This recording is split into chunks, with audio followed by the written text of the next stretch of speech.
All right. Here we go. Everything seems to be going. Hello, everybody. Welcome to a new month in VXI Idle. We are getting into August. We just got done with, I don't remember if I don't have everything set up for the next events, which is fine.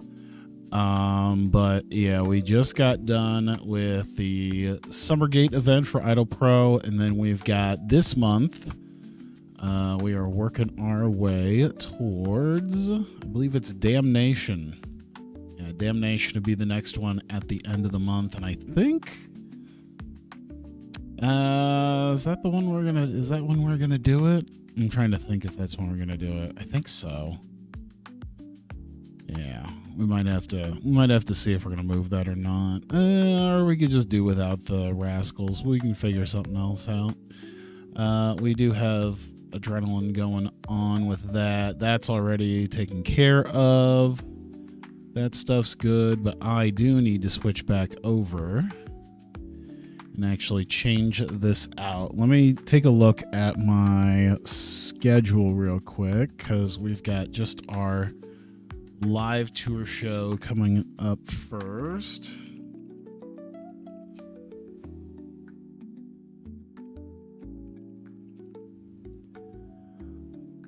So we got that, and that is August 2nd. So there we go. Active there. Boom. The next actual live stage that we're doing, that is August 16th. So we go to 2023, August 16th, set that up, and we're good. We at least got that. We'll have to do one of these shows, have to put that in there.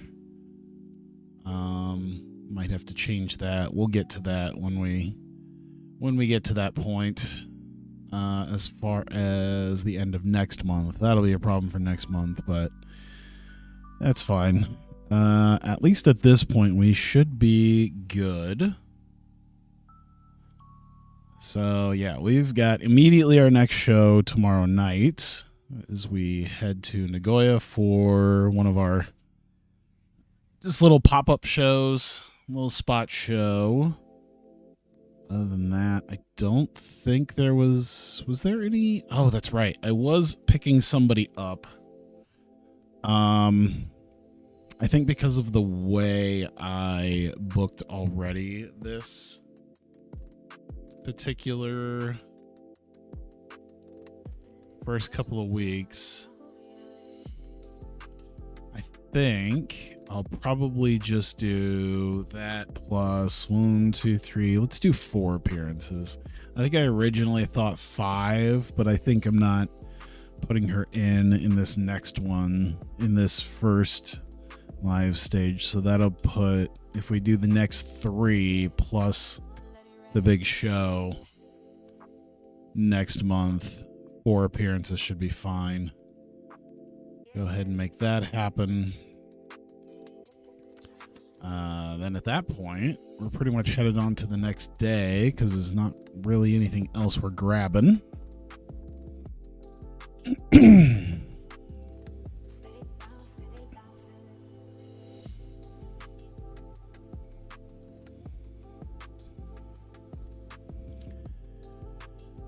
All right.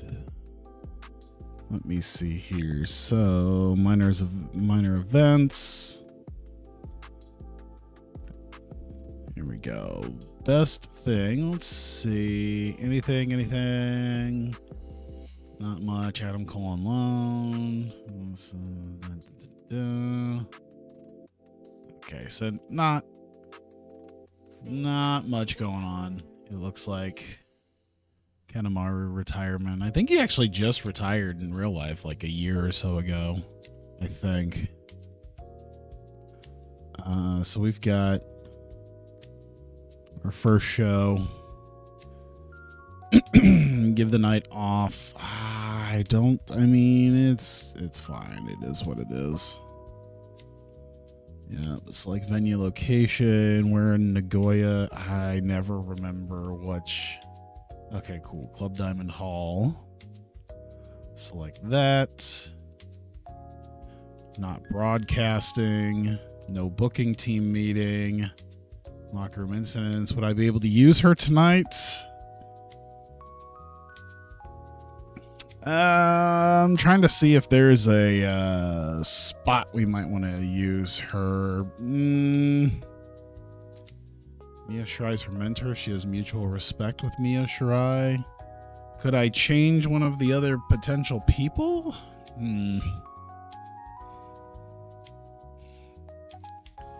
Does it say how much? Like, I'm wondering that too, because it says 40, but like you feel like if someone shows up asking for work, like, oh yeah, and then also pay my booking fee. It's like I would understand that, but also it would be nice if they at least let me know how much it's going to be. I'm guessing the fact that she's an unemployed worker tends to mean it's going to be relatively cheap. I kind of want to, like, I feel like the people I have on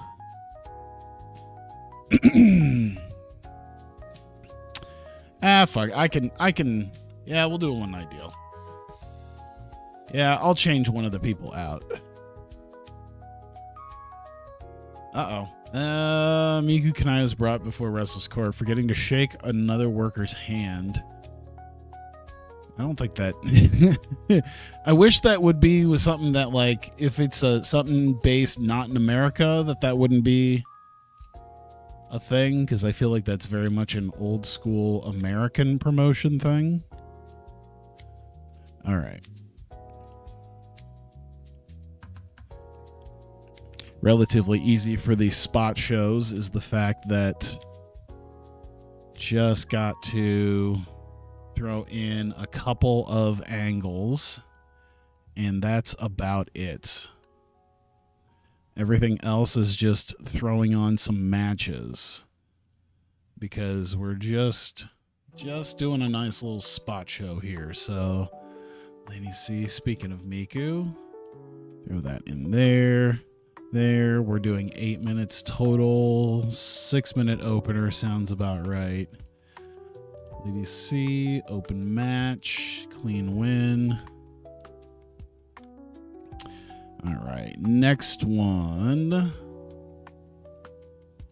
Raku, Kizuna. And that's also 8 minutes. I might go 9. I might do one more. Throw it on for 9. We'll give her 7 minutes of fighting. Raku getting the win. Open match. Clean win. All right. Then we got a 3-way dance. We've got Ayano Irie. We've got Ruaka. Where you at? We've got Ram. Where you at? There we go.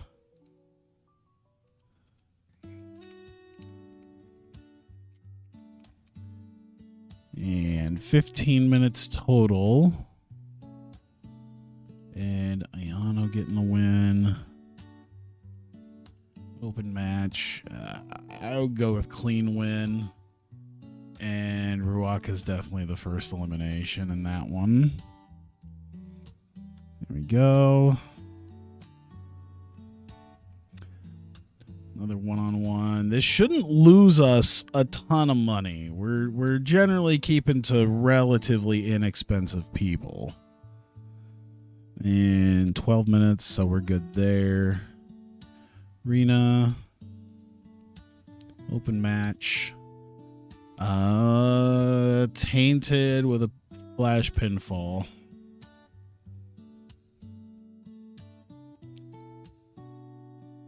There we go. Tag match.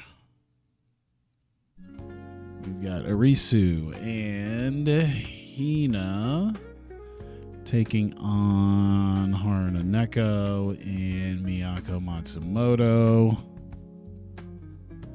And that is 13 minutes total. I would say Arisu gets the win over Matsumoto. Here we go. I like these little spot show shit because it should give us a little bit of boost in popularity, and they're pretty damn quick to run through.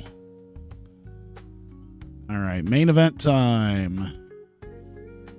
Now Ishikawa, and of course, since we're in, oh wait, no, Nagoya is. Yeah, we still have Momoko Hanazono for that. She'd be in Osaka. But yeah, it looks like I did book her at least for Osaka. Now Ishikawa getting the win. Open match. Clean win. There we go. All right. And then one last angle. Just a quick thank you to everybody. That's 4 minutes of talking. We'll do like generic for that. There we go. Post-match win. There you go. Thank you for coming out. And that's pretty much it. 79 minutes. Wait, what did I forget? Oh, shit. Oh, shit. I forgot a whole ass match. I'm like, 79 minutes is not. That's what I forgot the whole ass match that I'm changing up. That's what happened. Miyakoko Army. And then we're changing out the person here for Kanon and Himawari. Forgot a whole ass match. I was like, 79 minutes is not right. Let's go Chie, and we'll give Kanon the loss. We'll do open match, but a clean win. All right, and then you go back. Where is that? Right after Raku Kazuna. Now we're at 90 minutes. Now we're at the 90-minute show. All right. 7 matches, 9 quick segments. That looks like we're good now. All right. Easy peasy. All right. It is time for Idol Pro's Heatwave Tour. We are starting off August in Nagoya for the Heatwave Tour. 131 people. I believe we're still moving on up as far as tickets we're selling. So I'm pretty appreciative of that. And Sairi Namba, of course, opening up the show to run down the card for the night. Just a few cards here to get people invested. We start off Lady C in the opener against Miku Kanai at 18 and a 9. An abysmal match. Oh boy. Yep. So that's a thing. Hopefully I'm hoping that Miku gets better. I'm hoping as I keep putting her in the ring here that this works out well, because God forbid I do not want to get to a point where we're like a year down the road and she still is just not picking things up, and it's just terrible. Lady C getting the win. We go Raku versus Kazuna Tanaka. Kazuna already on a much higher base. Subpar wrestling in Little Heat. It was still subpar wrestling, but just over 7 minutes. Brainstorm Chop gets the win for Raku. But yeah, a 31 already for Kazuna is solid. I will take that. Miyakoko Army is out here. They're taking on Himawari and Kanan. And terrible match. Jesus Christ, where are we at? Asako Miya with a 19. And Chie Koishikawa carried the match, which Chie is nice. I like Chie, but Chie is also not a technical mastermind. So the fact that I'm sure Himawari will get better, but basically saying that Chie is carrying a match is cause for concern for the other three people in this ring. Nonetheless, she did get the win over Kanon in just over 9 minutes. All right. Well, I mean, it doesn't take much to get us a raise in popularity. Plus, we're throwing on some better matches. Another poor match, but the crowd is still hot. All 131 people. Ayano Irie, Ruaka, and Ram Kaicho in a three-way dance. All of them do pretty okay. I don't mind that. They all did pretty all right. 11 and a half minutes is what this went. Ruako got out first, and then Ayano Irie getting a win over Ram Kaicho. And she will walk away with the victory in this three-way dance. We get Rina taking on Unagi Sayaka. And another poor match. These are poor matches, but I think these are good enough for the level of show that we're putting on. So I'm okay with that. But yeah, 10 minutes is what this went, and Rina with underhanded tactics and a roll-up victory, getting Unagi Sayaka here for the 3 count. And a surprising win for Rina. We get to a tag team match. Arisu Endo teaming with Hina, as Ruaka was in a match earlier.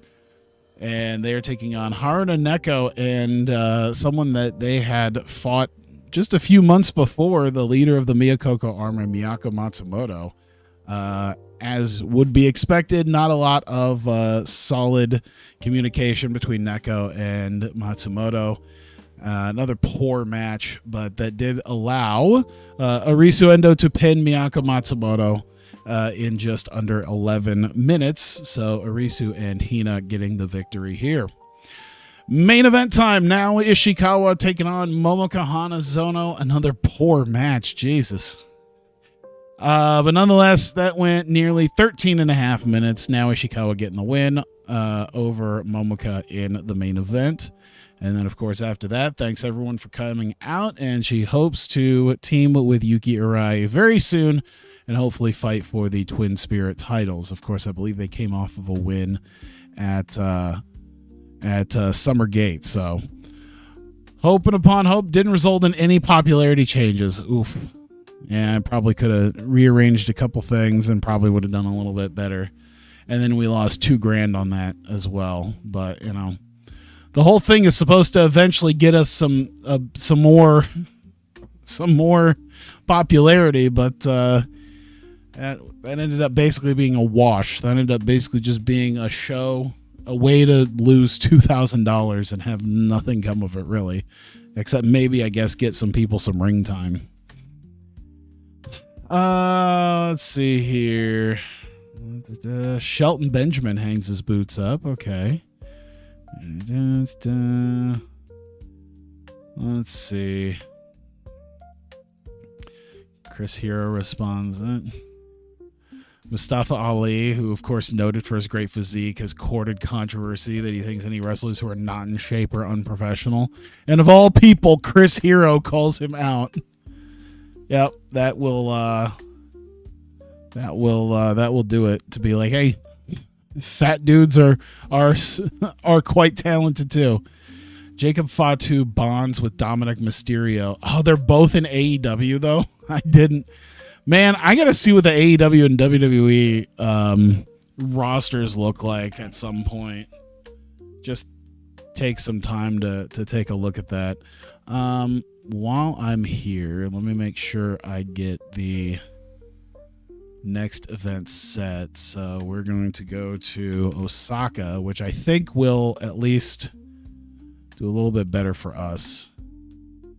And the 23rd or year 2023. We are looking at August 9th. Yeah, everything is just every Wednesday this month is a show. All the way down is some sort of show. So there we go. Next show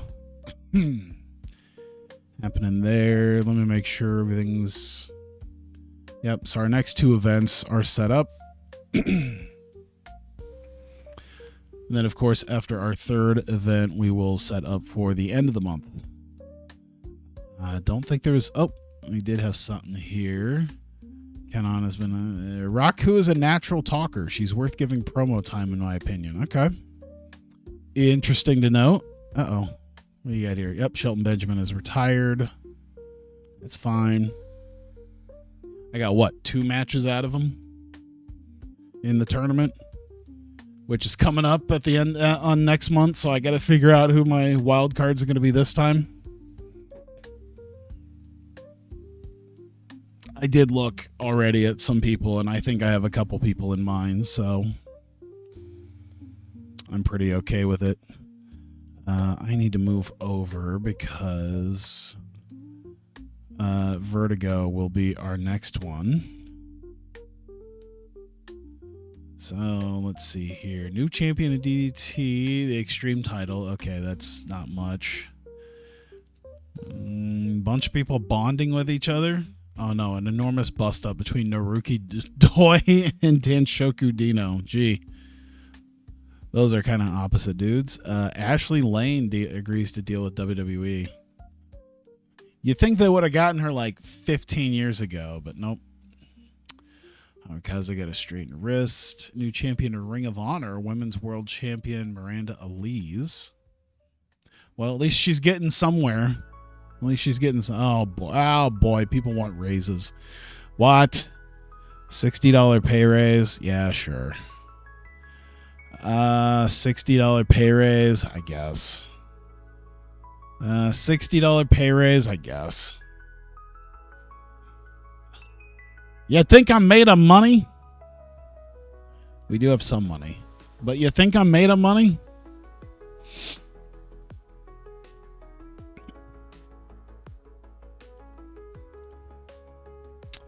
All right.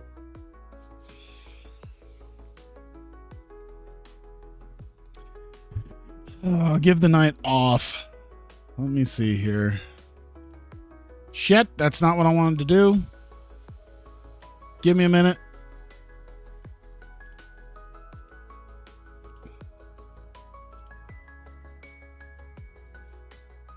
I wanted to give people the night off.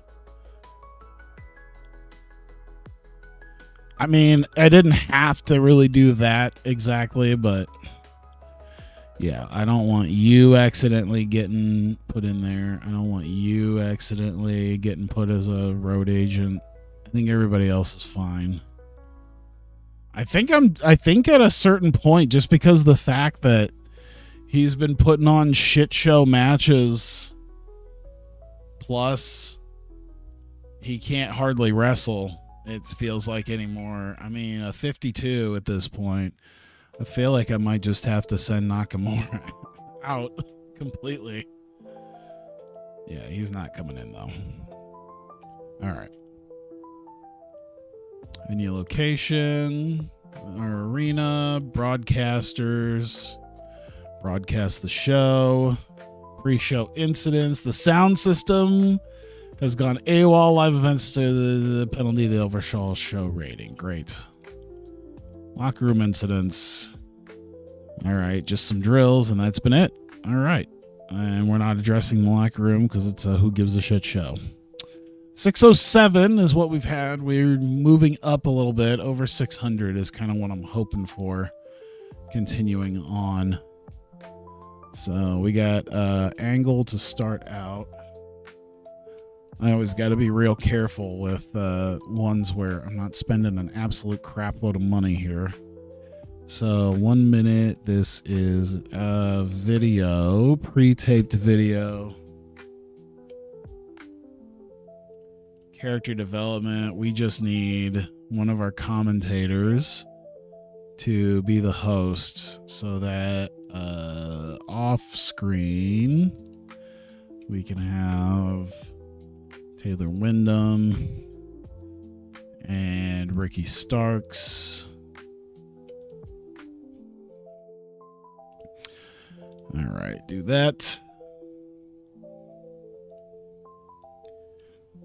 Bum.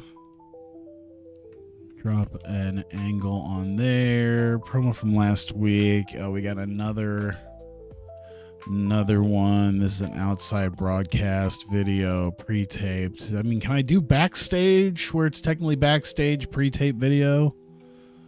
That feels like it'd be the one.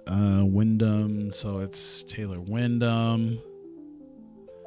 He's technically off screen because this is something from last week when we already paid him. So it'll be segment host. There you go. And we got our opening match.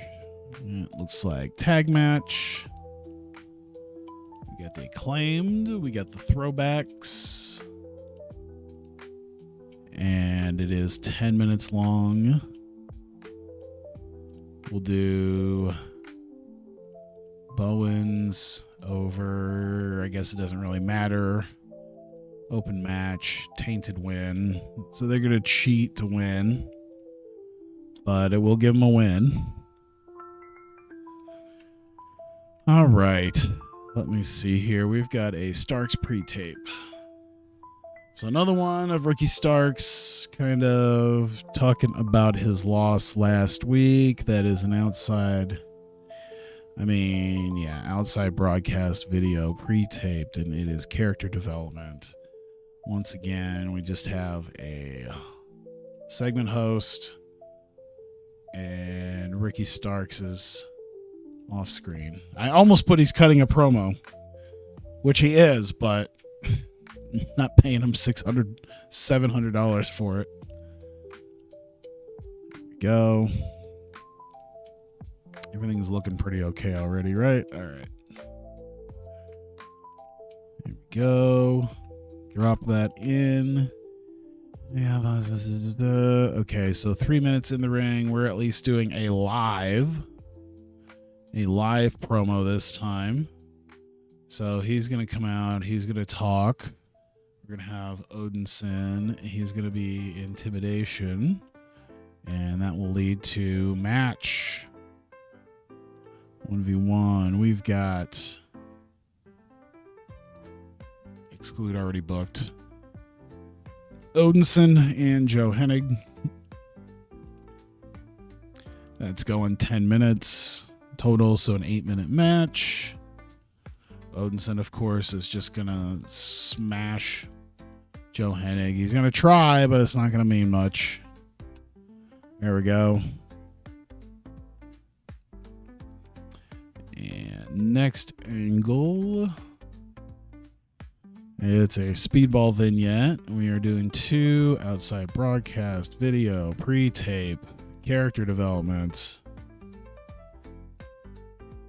Joe's going to be the host.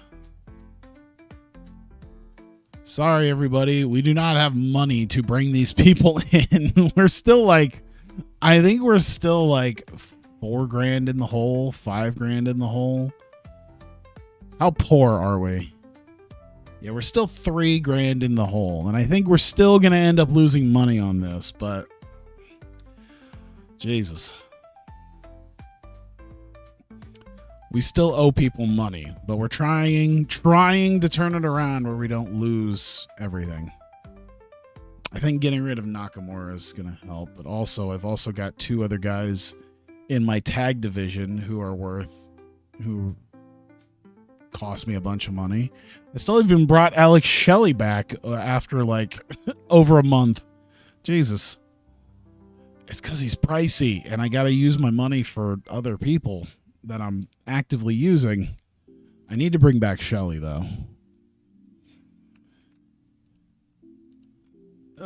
Maybe when I get money. It's going to be a while. I think it's going to be a while before I get money though. Let's see. This is Tyree backstage. Okay, so we're doing a backstage interview live. Character development is with Tyree. cutting a promo with Drew Parker. There we go. Leads to next match, 2v2. We're doing Tankman and Lamar taking on Tyree, Drew Parker. Sort of a preview for their match at Damnation at the end of the month. So we get ourselves kind of a preview with Tankman and Ray. Hello, Ramen. Tankman will beat Parker for this match, though. We'll do an open match. It'll still be a fairly competitive. I mean, it's a 12-minute match. That could still be fairly competitive for this. Replacement for Taylor Wyndham. We're gonna have Flip Gordon. Oh, we just need more conspiracy theory guys. MAGA Butcher. Yeah, I feel like I do need a replacement for I need to look at potential replacements for Taylor Wyndham, because obviously he's kind of running with Heath and Joe Hennig, and I feel like I need to do something with that. Drew Parker's working the crowd. Tyree's working the crowd. Tankman's working the crowd. There we go.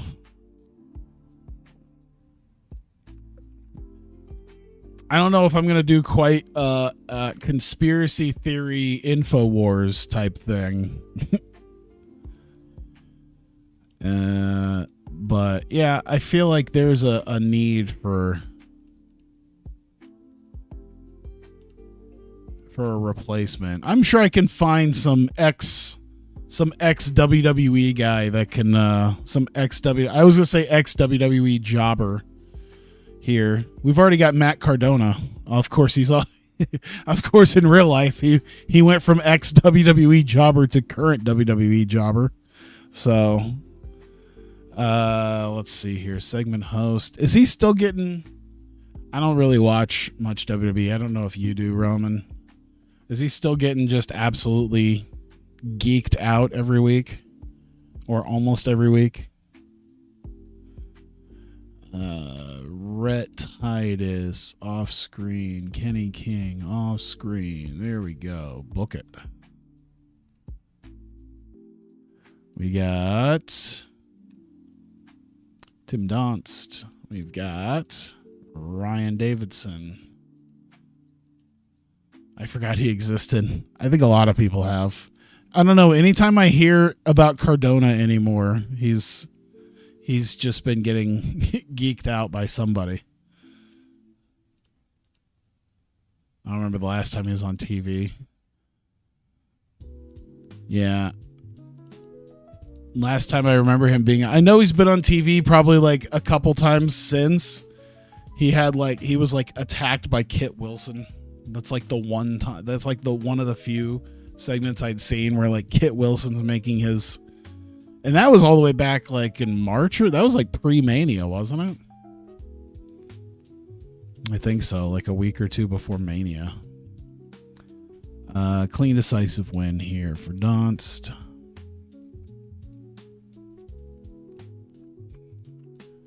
And we need another Starks. Oh. Another Starks vignette. This time just a quick minute one.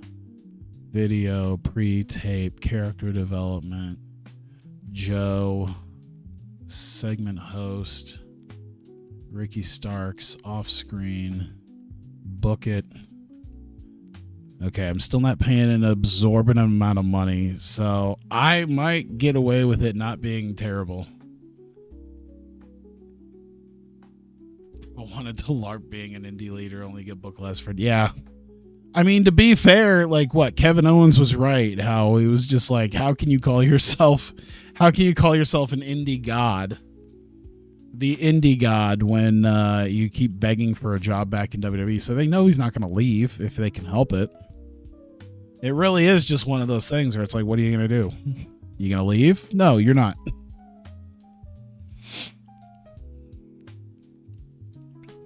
Attacker.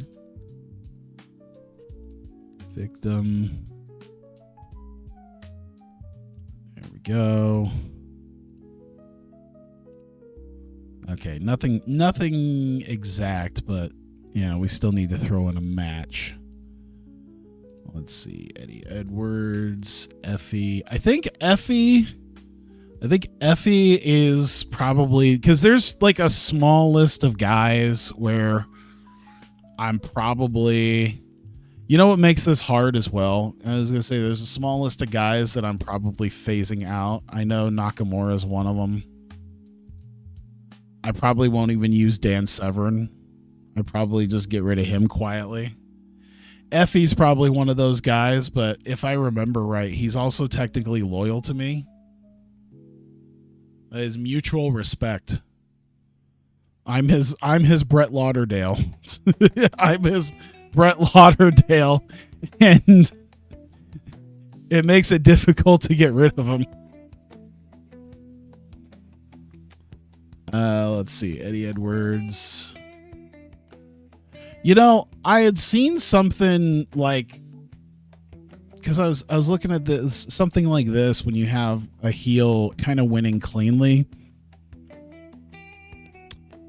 A heel winning cleanly. I was watching somebody, or I don't think they were doing like a video. I think they were just commenting on stuff, and they were commenting about how I want to say they were talking about New Japan, and they were commenting about how just incredibly boring New Japan gets because of the fact that so many times now, like, it's every heel stable never really just like, there's not like a dominant heel. It's everybody cheats. There's got to be a bunch of cheating. I think they were talking about, I think it was New Japan, but I think they were talking about somebody else, like something in Noah or All Japan or something like. Oh, Dragon Gate. That's what it was. It was Dragon Gate, because it was a very recent show that a lot of people were very unhappy with.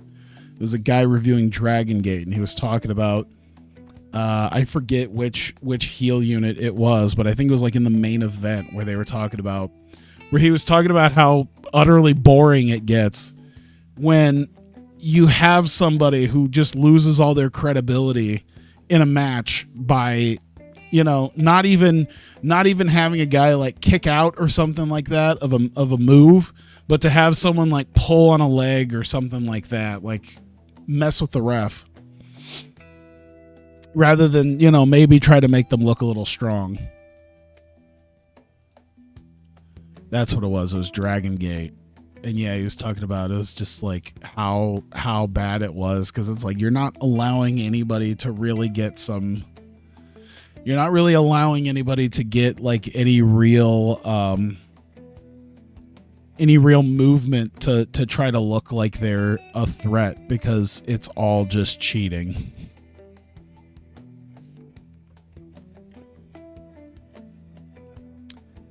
And that's why I feel at least mildly vindicated, even though this is obviously completely fake and completely false. And, not real. I feel somewhat vindicated in at least having my heels just sometimes be better. Because I think that was something that was I think was talked about at one point. Someone had talked about how their heels mostly cheat to win. And I do get that, having the heels cheat to win, obviously more than usual, but I do like the idea of the heels just sometimes being better on that particular day. And I always kind of give the idea of I don't even know if there's an official term for it, but I like to almost call it like any given Sunday, because you have that thing in the NFL where you could have a terrible team, and then just that day they're just having a real good day, and then they just beat a team they shouldn't beat, and it just happens that day. It's just everything goes their way, and they happen to win. But also, I feel like not every heel needs to just be a cheater. You can also have a dominant heel. That's how you have a wall for people to get over. Because if you don't have a good wall for people to get over, then what are you really doing? Should I throw one more minute onto this? Like, man, 16 minutes of Eddie Edwards versus Effie is already asking for it. Should I throw 2 minutes on this? Give it a little bit of time to breathe.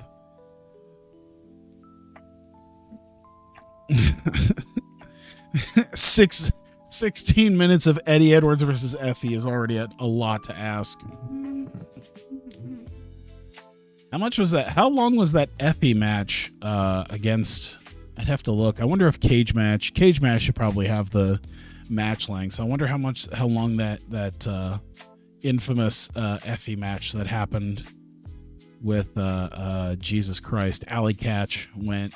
Wasn't that thing like 25 minutes? Didn't they go 25 long ass minutes? All right, so 17 segments. I did throw an extra minute on there to make it 90. So I think we're golden at that point. So yeah, booking analysis is clean, and I think we're ready to go then. All right, we are here for Vertigo Adrenaline number 5. We're once again here live on Friday night for the 5th week in a row. 608 people here for this event. We start off with a video recap of last week where Taylor Wyndham won a match against Ricky Starks in the main event to earn himself a shot at the Vertigo World Title. And he will face Speedball Mike Bailey next week for the Vertigo World Title. And we go to our next bit where Wyndham will talk about that, vowing to take the title off Speedball and introducing the new. He talks about the new gold standard that's been happening in the country, and he will introduce it next week when he wins the world title. We get to our opening matchup, the Acclaimed taking on the Throwbacks, Subpar Wrestling Little Heat. It does go 8.5 minutes, and Acclaimed have been losing quite a few matches, but Anthony Bowens does end up doing a little cheating here, putting the feet on the ropes to get a roll-up on JJ Garrett, and a surprising victory for the Acclaimed here over the Throwbacks. And yeah, everything looks like it did pretty well. So there you go. We get ourselves a video. Ricky Starks, of course, not very happy. He seems to be going back to a dark place. He felt like he was getting back into it. He was getting ready to ascend to the title after his couple months gone originally. And within a month, it just seemed to have evaporated. And he's wondering what he may have to do to get back into the title hunt. And not looking very well right now for Ricky Starks. Joe Hennig comes out. He's got a match, and he talks briefly about Taylor Wyndham and his title match coming up next week.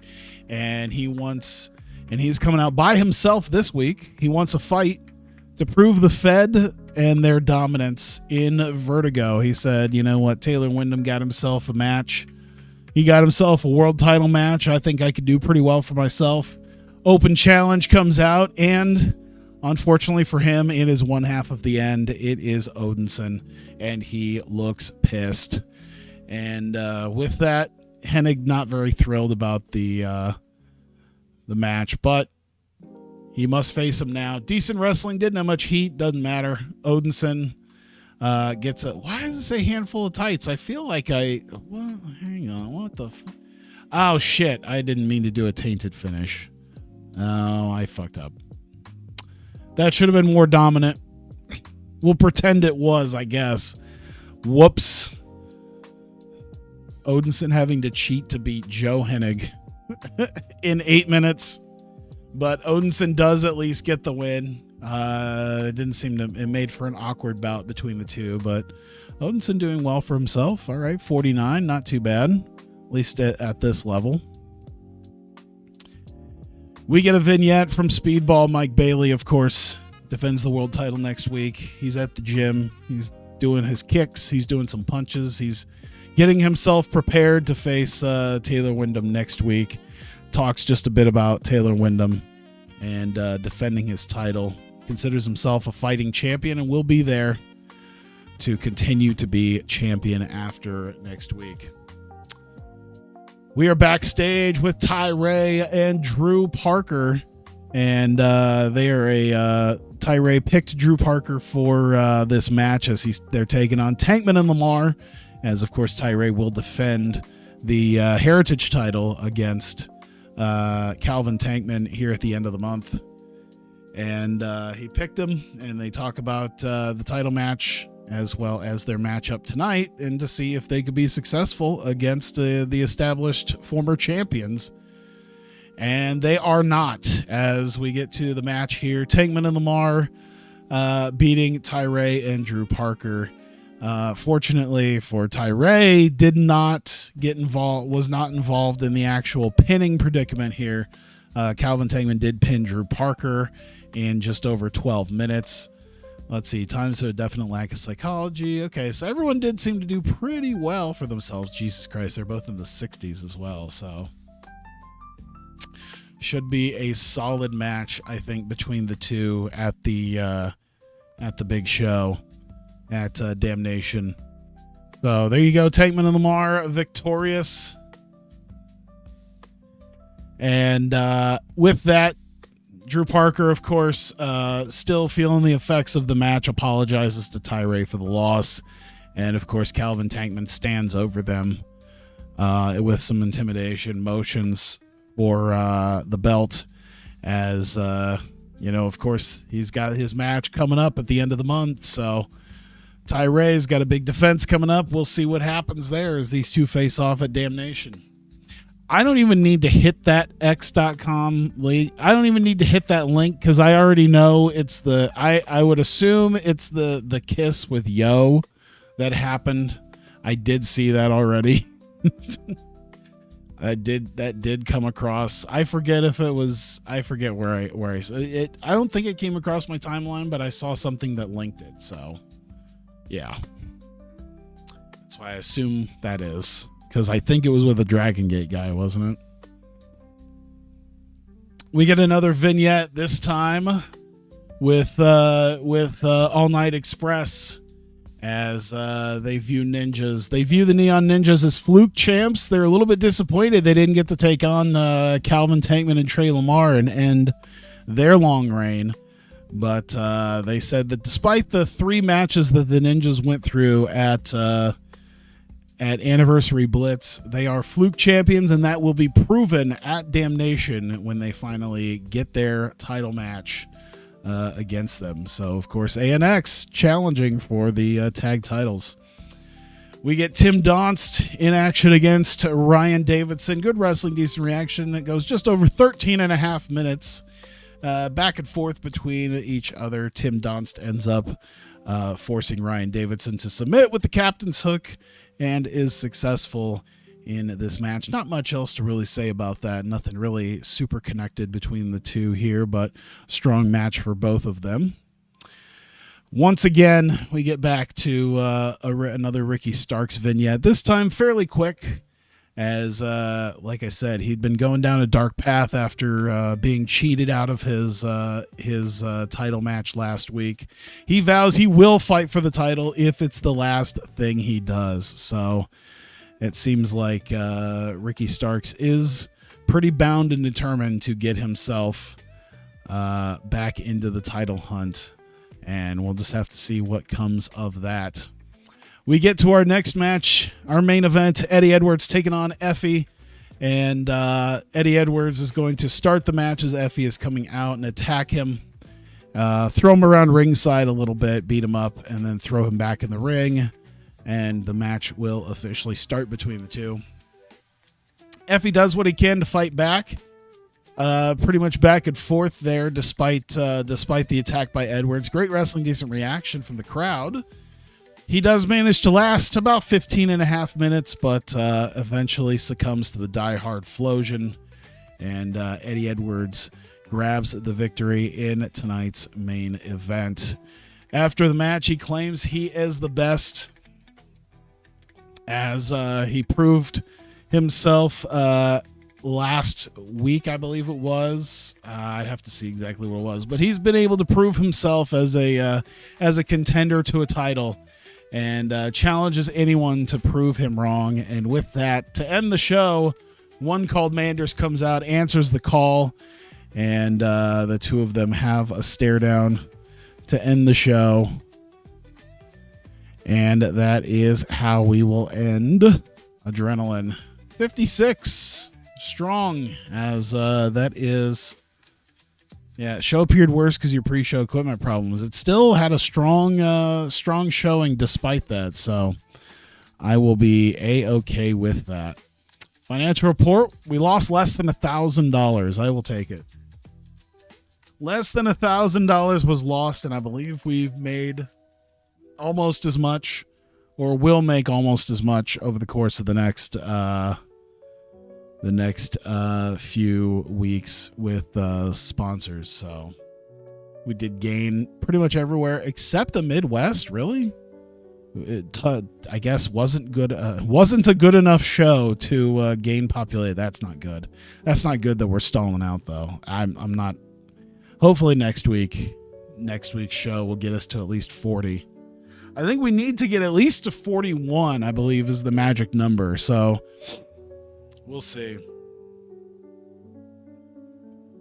I also saw a clip of Dash doing her ladder dive on Ikemen and barely making the table. Yeah, she really did. Yeah, she ate shit. She ate a lot of shit on that ladder dive.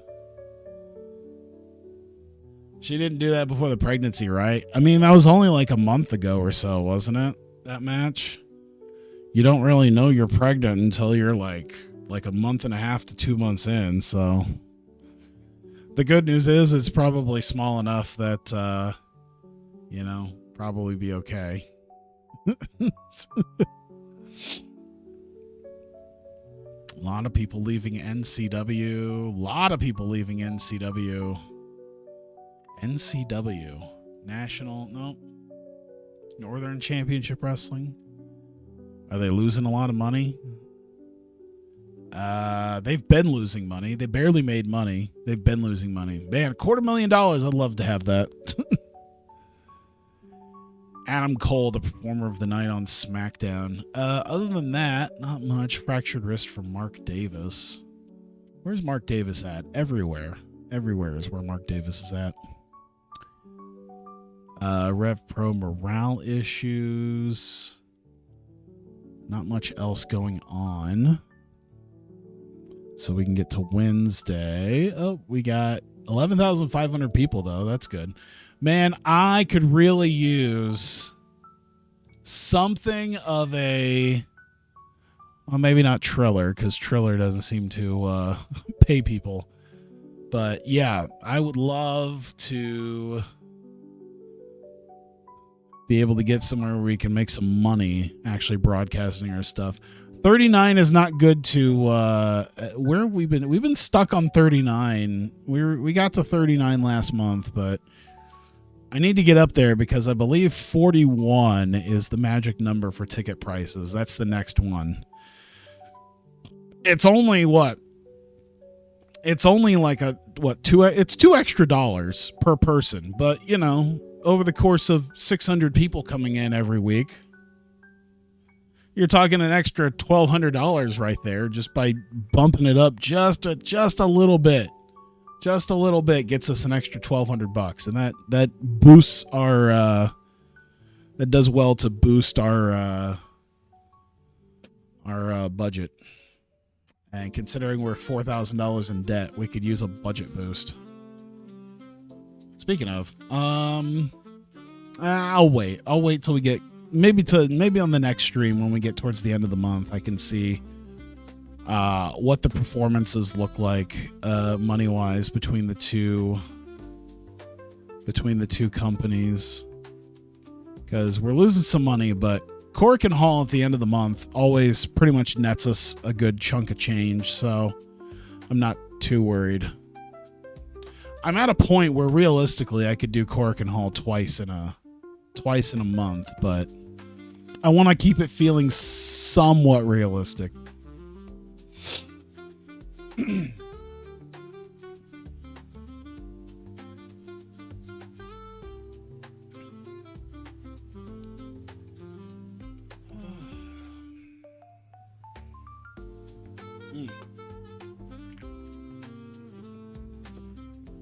I gotta figure out tonight, maybe before I go to bed, about perhaps some of the potential cards I will be getting. Because now that I know officially what I have as far as my Joshi Auto cards are this year, I can start looking for singles that I want that I don't have. Noga Tenma and Rika Tatsumi been bonding recently. Okay. Joe Gacy. Where's Joe Gacy working in this world? WXW CZW. Is he really 36? I thought he was. Well, no, he has been around forever, hasn't he? Man, because yeah, he was in CZW when like Osirian Portal was there, and that was like 10, 15 years ago. So yeah, I guess I shouldn't be surprised that he's there, that he's as old as he is. We're not having anything here. We're just getting to Wednesday now. We got another spot show.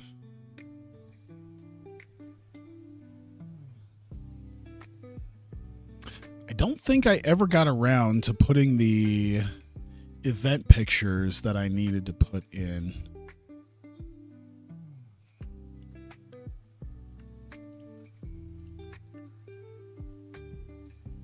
Let me knock that out real quick while I'm thinking about it. Hang on one second. Pictures there, events there, skip the ones that aren't there. Just wanted to make sure. Should have only had the 2, but you never know. Okay. Now I'm good.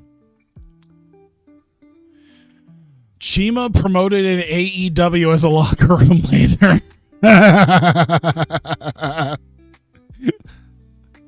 And the whole thing goes to shit. Oh boy.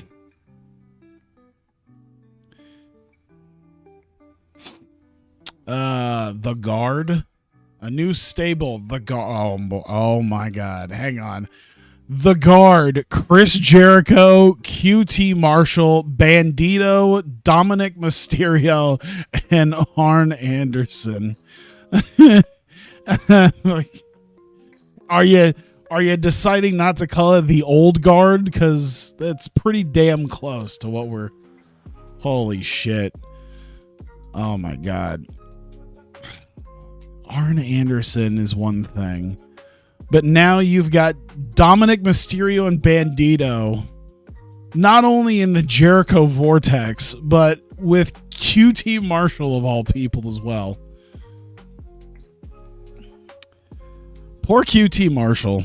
I say poor QT Marshall. He'll be fine, but the guy is a highly skilled wrestler in the most generic wrestler ever. Very, very skilled. Stable so wretched that QT is the muscle.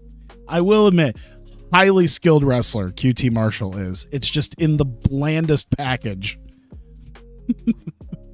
Poor guy is just the most old school. He'd have been fine in the 80s. He'd have been a great heel in the 80s, but it just doesn't work in 2020s. Heard a post Dragon Gate did saying they were making amends. Are they really? Oh boy, can you? I'm gonna tell you right now. There are gonna be some people who are gonna fucking turn off Dragon Gate if that happens. If Chima shows back up.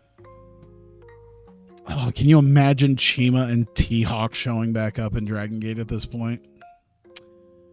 Brother Yashi and Yamato have bonded recently. Oh, I hope so. Yamato bonds with Naruki Doi. That hasn't already happened. Impact's unbreakable. Chihiro Hashimoto argument with Sendai Sachiko. You know, has she even... Sendai Sachiko is on this... Is in this database. I don't think she's been involved in wrestling. Like...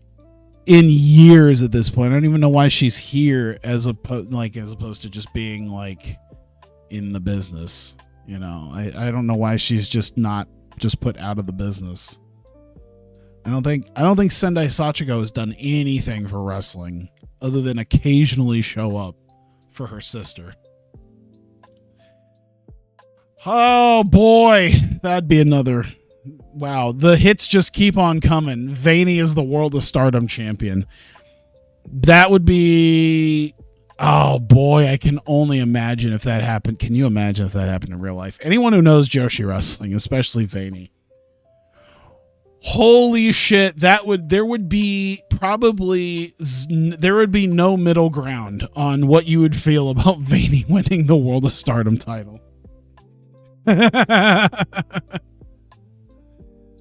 There would be no middle ground on anyone's opinion over Vaney winning Stardom's biggest title. Oh my god. Now Kakuta and Marika Kobashi are going to be a team in Stardom. Jesus Christ. Can't wait for the baked takes on that. Oh my god. Like I said, no middle ground. It's either throw Stardom in the trash or pretend that you're going to buy pay-per-views. Not actually buy pay-per-views, but just pretend you're going to buy them. Tell people on Twitter and Blue Sky that you're now going to buy Stardom pay-per-views, and then don't actually do it. Booking slammed. Really? Booking was slammed? Yumiko Hota. Oh my god, that's okay. Yumiko Hota is the booker. I forgot that Rossi left for some reason already in this. Stardom is creatively bankrupt. She's wasting some of the best workers in the company with her poor booking decisions. Tyler's favorite underdog and my favorite underdog. Wait, is Marika Kobashi your favorite underdog? My favorite sentence I saw recently that was uttered in the last couple of days about Marika Kobashi was, "It's amazing how someone can be 10 years in the business and still be so shit." And I kind of agree with that. Lufisto bonds with Connie Diener bonds with Lufisto. I would say Undergoon, but yeah. The Ryu Mizunami boasts she's carrying Oz by herself. I mean, maybe not Oz, but... What do you mean, wow?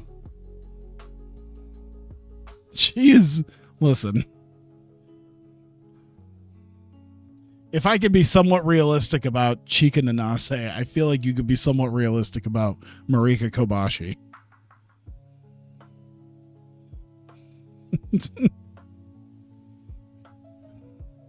Also, what do you expect? She's a PPP opener. She could have, I don't know, she could have not been there. She could have gone to an actual promotion. She's never gotten a shot.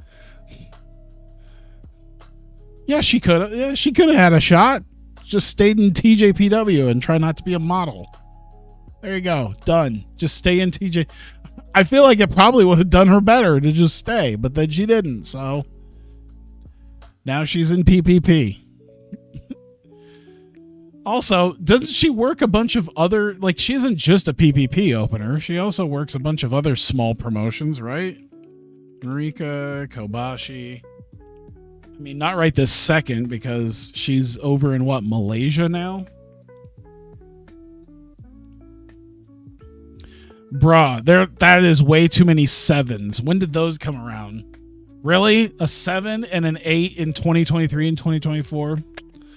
Okay. Oh, look at that. She was in GLEAT.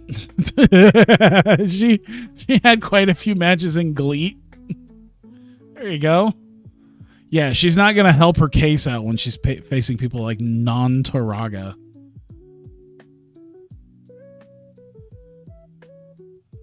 Deanna booked her occasionally. Good Lord.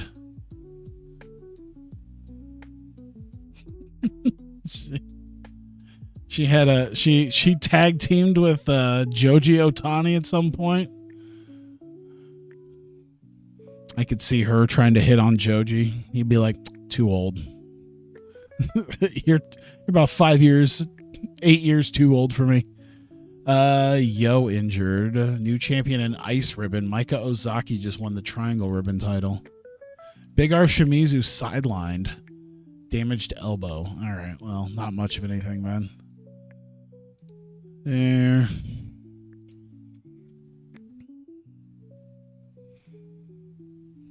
You've missed this? I appreciate it. I appreciate you being here. Sorry, I got literally like 3 different chats up, but thanks, Max. Max hit Matt.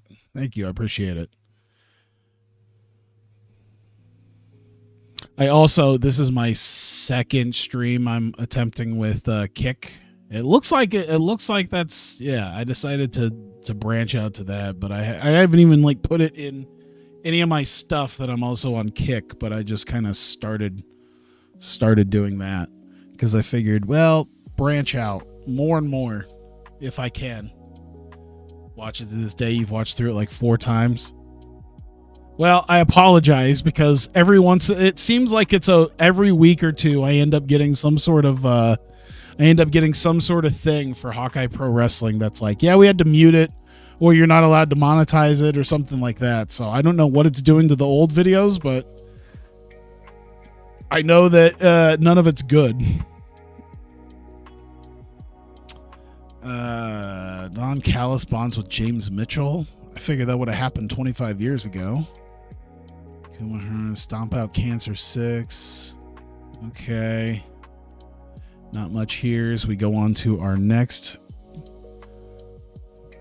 show. No one get the night off. We are in Osaka this time. That is it Kansai? It is Kansai. 176 box. Not broadcasting it. No booking team meeting. Mika Ida has been wondering, yeah, I have a spot I was going to use for a local person. $90. All right. Since she came up and asked, I'll use her because I was going to use somebody else for it. We'll still never forget the main of Anniversary ending that way. Didn't I do like a draw the last Anniversary show? What was it, like a 60? Didn't I book like a 60-minute draw with Tozawa and Shibata that ended with Shibata just like Shibata going crazy on Team Angle, if I remember right? Shit was like 6 years ago. I'm trying to remember. Neko and Kazuna Tanaka. All right. Uh-oh. Time limit draw hurt my heart. Yeah.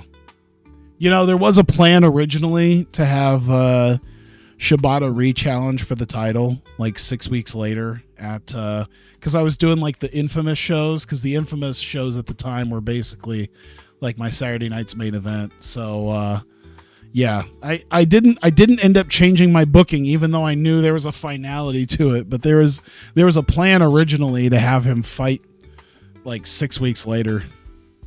He was still going to lose, though. That would have at least had a finality to it. Shibata was not destined to win the title. I remember that because with his win over Nakamura, I was going to spend the next 6 months building up Hiromu for the belt. I do remember that much. That was set to be, what did Shibata do to you? It just wasn't. It just I didn't want to give Tozawa just a short reign. Although, you know, it might have been one of those things. If I kept going, I might have hot-shotted the belt onto Shibata, and then Shibata held it until April. So, yeah, poor Tozawa would have had a small reign, but yeah. My idea at the time was to have Tozawa retain and have some form of dominance, but yeah. Thinking about it now, probably would have been better to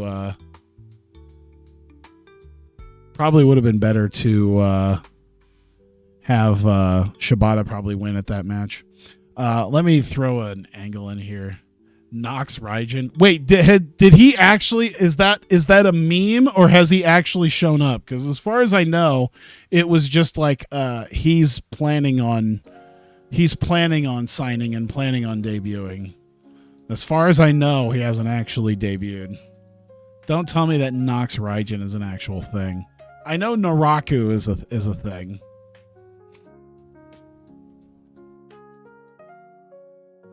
Sorry, Namba. There we go. He has debuted under the name Naraku. Oh, not yet. Yeah, I know Evil is now Naraku. I swear to God, out of all the people, it's never gonna not feel weird to know out of all the people that WWE decided to sign over from Japan. Fucking Evil. I guess you have to think about, like, who the hell else would they have probably signed, I guess. It's odd.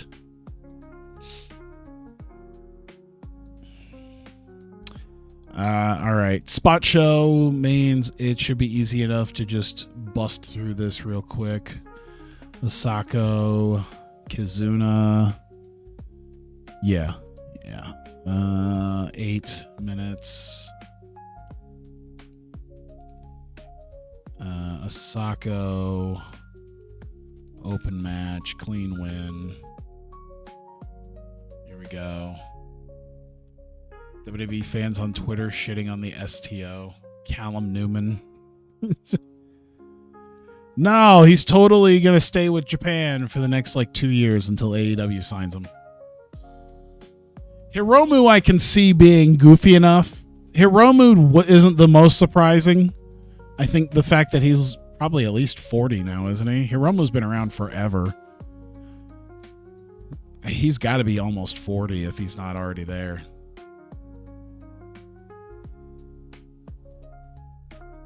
Hiromu isn't super surprising, but Evil out of all people is, to me at least. Yeah, we do have Mika Ida. I was originally, because she's based in Osaka, at least in the game, I was going to pick up Aya Sakura for this, but Mika Ida said she wanted to wrestle, so sure, I'll bring you in, have you job to Lady C.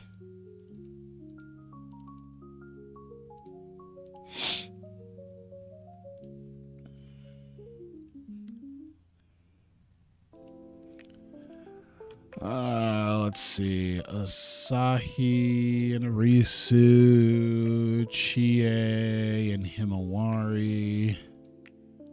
There we go. We've got 12 minutes there. We're gonna go Asahi, and we're gonna go Chie. We're gonna go Chie getting the loss here.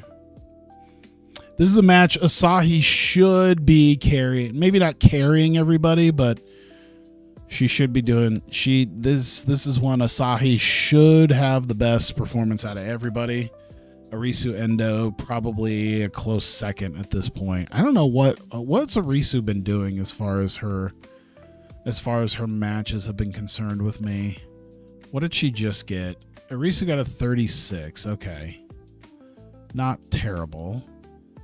43. Okay, so she's a mid 30s to low 40s. So it'll be kind of close, but I think she'll be an obvious second behind Arisu here, or Asahi. Let's see. We've got Ayano Irie and we've got Miku Kanai. We just need to, at the very least, we've got these spot shows to have Miku job at so that she can continue to get some ring work in. Not a tainted finish. Oh my god. I just what am I doing? There we go. Match. That is 2v2. We've got Ram and Rena. Rena's gonna get 2 wins on Rena's gonna manage to get 2 wins on spot shows here. And then she gets to the actual shows and loses.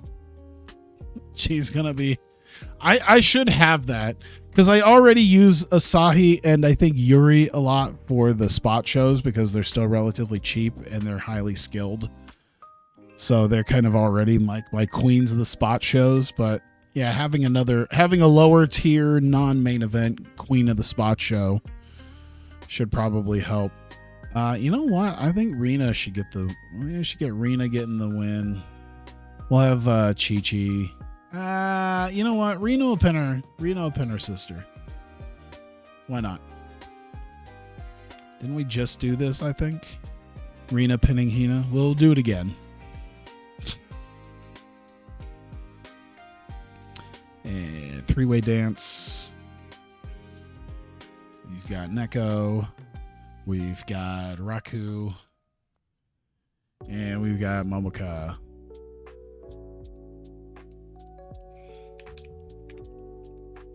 Three-way dance. There we go. 16 minutes. And let's see. Neko getting the win. All right. Yeah, Raku. Yeah, we'll make it tainted. But Raku or not Raku. Momoka gets enough. I think rub usually in Osaka. We'll change it up just a little bit where she gets the first elimination. And then we just have everybody tune out afterwards. It won't last very long after that. But we do have our main event. This hopefully should do well enough to boost us up. I'm putting my chips on a Yuri versus Nao Kakata match to be technically sound enough to get more people to want to come in next month. Let's hope for the best.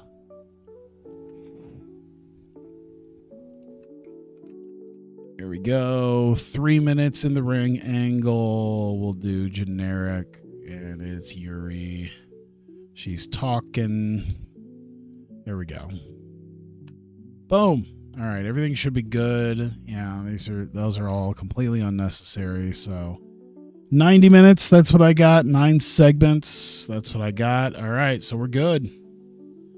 Out the door we go. All right, we are here in 176 box in Osaka once again this month for the Heatwave Tour. And, of course, Sairi Namba here to run down the card for tonight's 7 matches set up, or 6 matches, I think. Let me see here. 1, 2, 3, 4, 5, 6, 7. It is 7 matches. I don't know why I thought it was something else. But, yep, 7 matches coming in for this show. We start off with our opener. It is Asako Miya taking on Kizuna Tanaka, and the rookie is outperforming Asako. Asako might be one of those people that I also consider. You know, I could probably find better tag teams or create better tag teams. I don't know. Asako and Chie, I kind of like, but I might have to start. I don't know. The fact that they're still, I believe, relatively cheap helps, but we'll see. I can probably find better cheap rookies to come in. Speaking of which, terrible wrestling, non-existent crowd heat. Asako Miya did get the win in just over 5.5 minutes by submission. We get to Lady C taking on Mika Ida, and terrible wrestling and non-existent heat once again. This one went just over 5.5 minutes as well. Lady C submitting Mika Ida for the win. And subpar wrestling and little heat. This one got just a little bit better.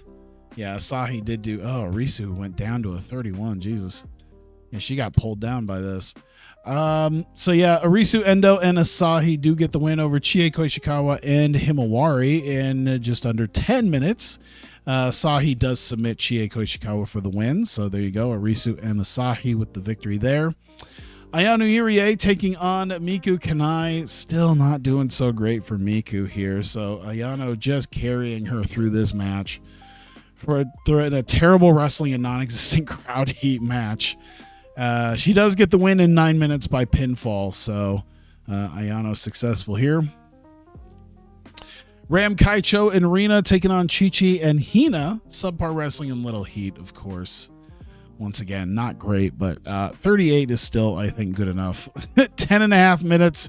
Rina pins her sister once again. We had this last month as well. Chi-Chi just not able to hang on here as Ram Kaicho kind of being the one to drag everybody to a half-decent match. Three-way dance for our semi-main event. It is Haruno Raku and Momoka Hanazono, and they just didn't listen to my road agent notes at all, it looks like. I made sure put that in there. Didn't happen. Okay. I guess I'll go myself. So let me see here. 13:01, just over 13 minutes for this match. Raku getting eliminated first.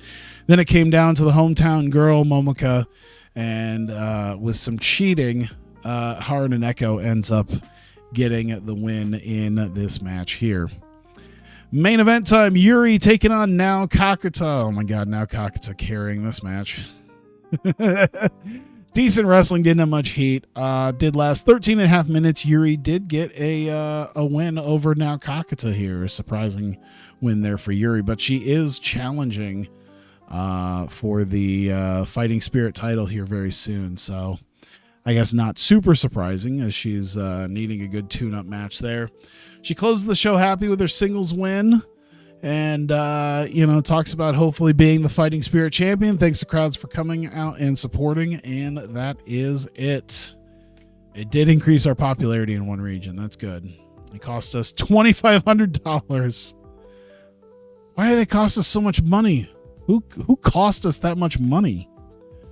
Is it because, I think just because of the production itself ends up being pricey. Just putting on a show costs a fair amount of money. And if we're only getting 86 people coming in the door, that was at least more than last month, right? I'm not going to be thrilled if, I'm sure it's got to be more, even if it's only 2 people more. Right. Let me look. 85, 88. Uh-oh. That's the wrong way. We're going the wrong way. All right. We did have a 56. This was kind of a lackluster show. The last one was a really, really quite a good show. But then again, Rina Yamashita was in the main event, so that's probably why. Yeah, we'll have to put on a better show, I think, next time. But hopefully we start going back the other way, because generally we've only been going up. We went up in Nagoya, so that's good. Yeah, last three Nagoya shows have been going up. This one had a slight bump. We managed to scare away 3 people. Not great, but it is what it is. Let me change this here. So we've got live stage. We've got this is our special Tokyo show.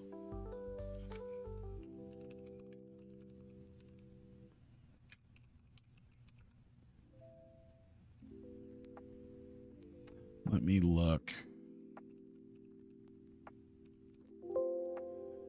There we go. And that is 23, and it is August 23. There we go. So we're set up for that. Should be good. Wednesday, and then the next Wednesday. Once we get done with live stage. All right. So to Friday we go. By the way, how much money did we end up? What does our finances look like right now? Okay, so pretty much any money that we had, we were pretty much kind of breaking even, is now gone. Kanemaru got inducted to the Noah Hall of Fame. Arn Anderson's jealous that he's not the senior road agent behind Jerry Lynn. Aaron Stevens had a fan confrontation, of all people. The Rascals got disbanded in PWG. Oh, they did a TJPW inspiration. That sold out Shinkiba. I gotta look. What'd you do to sell out? What was their inspiration show that sold out Shinkiba? Yunamanase Suzume, Brawl, interview, Natsumi Maki defeating Palm Harajuku by countout. Mahiro Kiryu defeated Misao. Mizuki defeated Miyu. Saki-sama defeated Sina Shiori. And I got a 55? I'm getting the wrong people, man. Jesus Christ.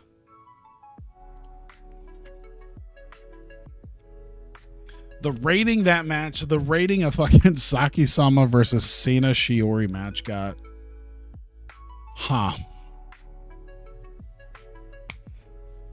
Oh boy, it's 11:30. Where are we at? We're an hour and a half in. All right, so not terrible. We still got 2 more shows to knock out. We're just about to our last Adrenaline. Togi Makabe and Liger have bonded recently. Anything else? Fale and Tamatonga have won the IWGP tag titles. Masato Yoshino hangs his boots up. Some MLW stuff. Himawari bonding with Mizuki. All right.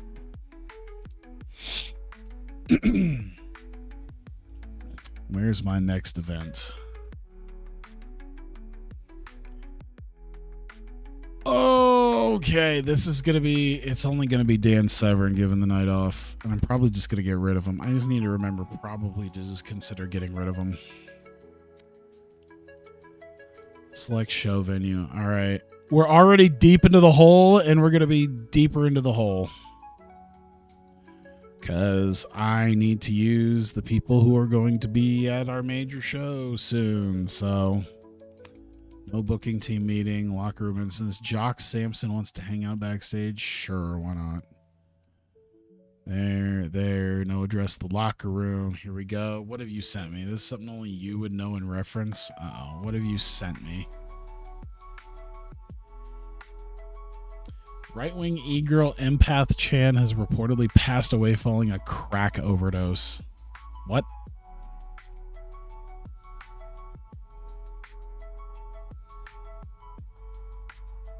I don't even know what this is. And then apparently the person who is the... And then apparently Empath Chan was below it with a question mark saying, I'm alive. And then someone saying you shouldn't be. All right. Well, all right. Thanks for showing me people wanting each other dead. Just another day on X. All right, let me knock out this. Man, I got 15 segments. All right, let's go. 15 segments to knock out here. There we go. So we've got it is a video recap. It is 2 minutes. Outside broadcast video, pre-taped, character development. And this time, we're not actually going to do the off-screen thing because they're here, so I might as well have them be the subject of the video. AR Fox, Christian Cage being the subject of the video. It's a real pain in the ass that you have these pre-taped videos, but you still have to pay them just to be in a pre-tape already. Like, I feel like that should change. That's my own personal hot take. You know, I didn't know who Chud the Builder was like 4 days ago. I wish it was kept that way. I still don't really know who he is, other than people are attacking him, and he apparently shot a guy in what should be apparently self-defense. Depending on who you ask, some people say it isn't, and he's going to jail. Who knows? All right, Manders. Yeah, I try not to really care that much about try not to care that much about that kind of nonsense. I already get deep enough into arguments at work over the fact that I just believe no matter who's in charge, our government is screwing with us. And then just backstage, blah, blah, blah, blah, blah. So we are backstage interview. We'll do live and we'll do character development. And it's the Neon Ninjas. So Facade's cutting a promo. Wheeler Yuta's cutting a promo. Book it. There we go. Another angle. Drop that in there. 2 minutes. Backstage. We'll make it an angle live character development. AR Fox is cutting a promo. Brandon and Brent Tate are cutting promos. We've got tag match. Let's see here. Neon Ninjas, Neo Body Guys. That is 12 minutes. We're going to give the Ninjas the victory here. Let's give Godders the loss. He usually doesn't take the losses. We'll give him, nope, not a tainted finish, but a clean one. It is non-title though.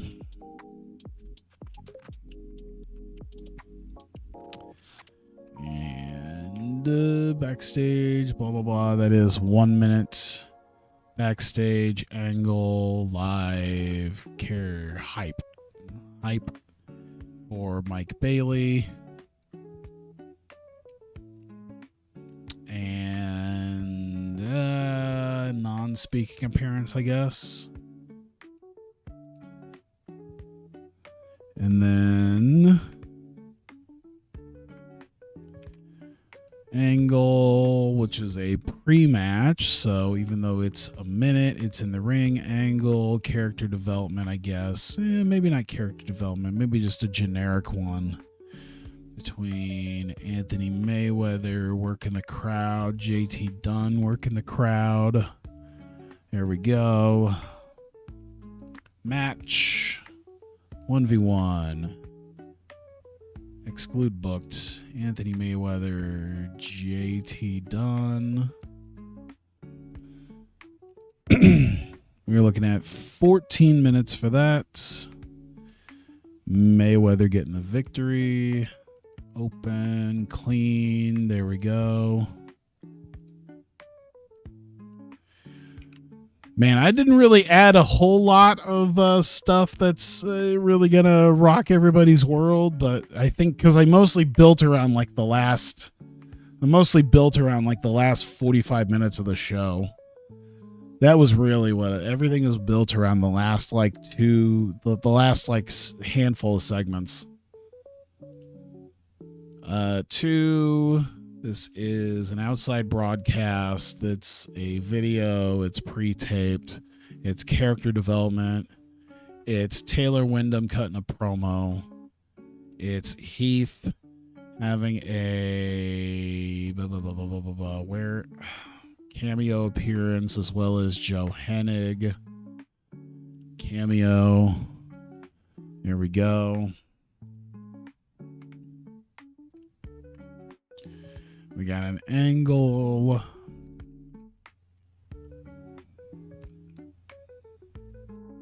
I don't think it matters to capitalize it, but I'm already here, so. This is just a minute of them talking backstage. It is an interview. It is live. Character development. Christian Casanova cutting a promo. Zachary Wentz cutting a promo. Desmond Xavier cutting a promo. We're going to lose like $5,000 on this show. It's going to be great.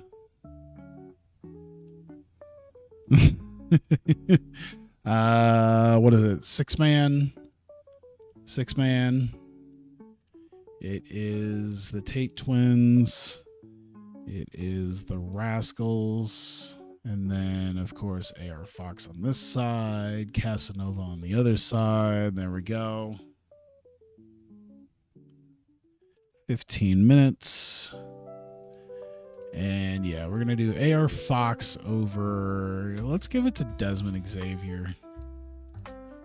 I think Wentz lost the last one. Clean, decisive win. There we go.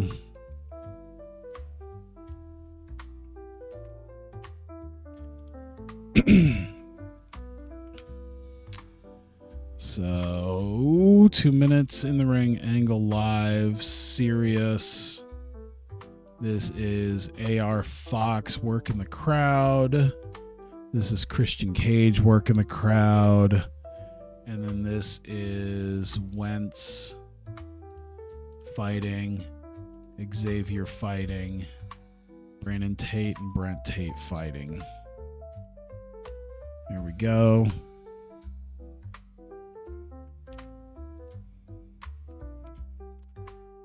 And then we've got 3 minutes here in the ring, angle, live, serious. And this is Christian Cage doing more fighting, AR Fox fighting.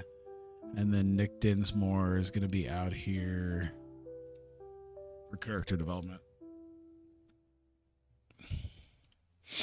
Here we go. All right, main event. We've got Bailey. We've got Taylor Wyndham.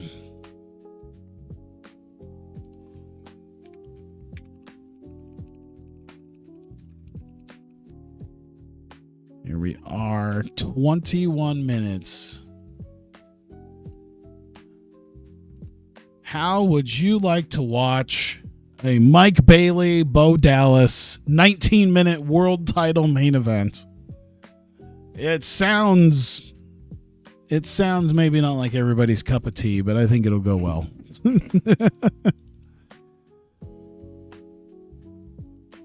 Clean, decisive finish. And then at ringside is going to be Joe Hennig and Heath. Is this going to be one of those this is going to be one of those things I can feel like now where you're going to crap on me for this in the future, Ramen. Hey, remember when you put Bo Dallas in a world title match and figured he'd go almost 20 minutes?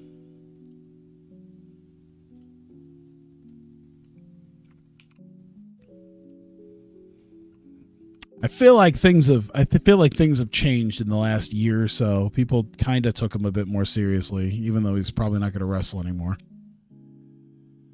Let's see. I'm not surprised at this point. How dare you?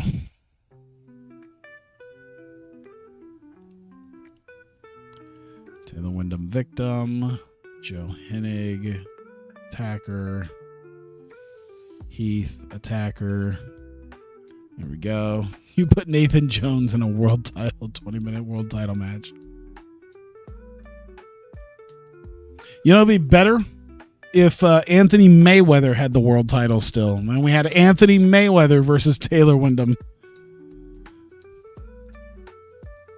At least Bo had that ladder match with Neville. Yeah. And he's in there with Bailey. So Bailey will give him a good match. I should look both here if they have enough in them. Let's see here. What am I? Psychology. Psychology's an 81. What does Taylor have? Is a 61. Okay, so they probably can't call it in the ring. That's just not going to work. He's just not good enough. Let me take a look at their stamina. Well, stamina-wise should be fine. I should do. It's not there. What is it? Slow build. No, they still need skilled in-ring performances. The high psychology. Yeah, so they would need the high psychology. So yeah, we're not doing that. Slow build would need psychology. Bailey can do it, but not Wyndham. 90 minutes, 15 segments. I think everything is good to go. All right, we are here for Adrenaline number 6. Once again, we are back in the arena. 591 people. We're going down. We're going down. That's not good. I think we had over 600 last week. All right, let's hope for the best. Hopefully the game world isn't already trending back downwards. We can't really afford that. So yeah, we start off with a recap of Christian Cage and AR Fox, the feud that they've had over the last month or so, which involved Christian Cage, of course, with his debut, hitting the kill switch on Fox, Fox going to his gym, Cage's gym, and attacking him and laying him out. All of that to say that AR Fox will be in action tonight. He has been saying Christian Cage is would be in his best interest to not show up again. And so we've got our opening contest, one called Manders taking on Eric Cannon. Goes just under 7 minutes. A Western Lariat to Cannon gets an easy win from Manders, and good start for the show in the opening contest, 52. So he kind of carried Eric Cannon here. We go backstage. The Neon Ninjas, they are up next in the ring. They are talking about they're talking about ANX, the All Night Express, as they will be defending the titles against them in just a few weeks at Damnation. They're going to use tonight against the Neo Body Guys as a tune-up for their upcoming title match. AR Fox is also getting himself ready with the Tates. They will be later on in the night, but he's ready for another dominant performance with the Tate twins, as they have pretty much every time won their match when the three have teamed together. And once again says that Christian Cage has not been seen since he's been attacked at his gym, and he's made the good choice in staying away and continuing to do so. Neon Ninjas taking on Neo Body Guys. Decent enough match, just under 10 minutes. Facade ends up hitting the Arashikage driver on Jesse Godders to get the win for the Neon Ninjas in non-title action. And everyone pretty good there. Everyone's pretty close to one another, so not too bad. 55, I'll take that between these two. Speedball's backstage. He's wrapping up tape. He's getting himself ready. He's warming up for his title match later on tonight. He will be in the main event against Taylor Wyndham. We got our next match. Both Anthony Mayweather and JT Dunn are out as they are facing one another. They jawjack at each other back and forth after they make their entrance, and eventually a bit of shoving between the two as they kind of insult one another. JT Dunn ends up slapping Anthony Mayweather. The bell rings, and we get the match. Mayweather versus JT Dunn. Good wrestling, decent reaction. Goes just over 11 and a half minutes, and wasn't enough for JT Dunn, as he really pissed off Mayweather. Ends up eating a red sky at the end of the match, and Mayweather getting the win here. 67, by the way. Jesus. Anthony Mayweather really is going to be... he really is. He really might end up being the guy who ends up really putting together some big time matches. He's going to be like the Big O in Hawkeye Pro years ago, where he was just weirdly putting together like 70s and 80s. Taylor Wyndham with another one of his vignettes in his news studio discusses the fact that this might be one of the last times he's in the studio, as he's planning on walking away and traveling the world with the gold, as he talks about the new gold standard that is happening in the world. And tonight, when he wins the world title, we'll be taking that gold standard with him and traveling the world. And of course, Heath and Joe Hennig involved as well in the video.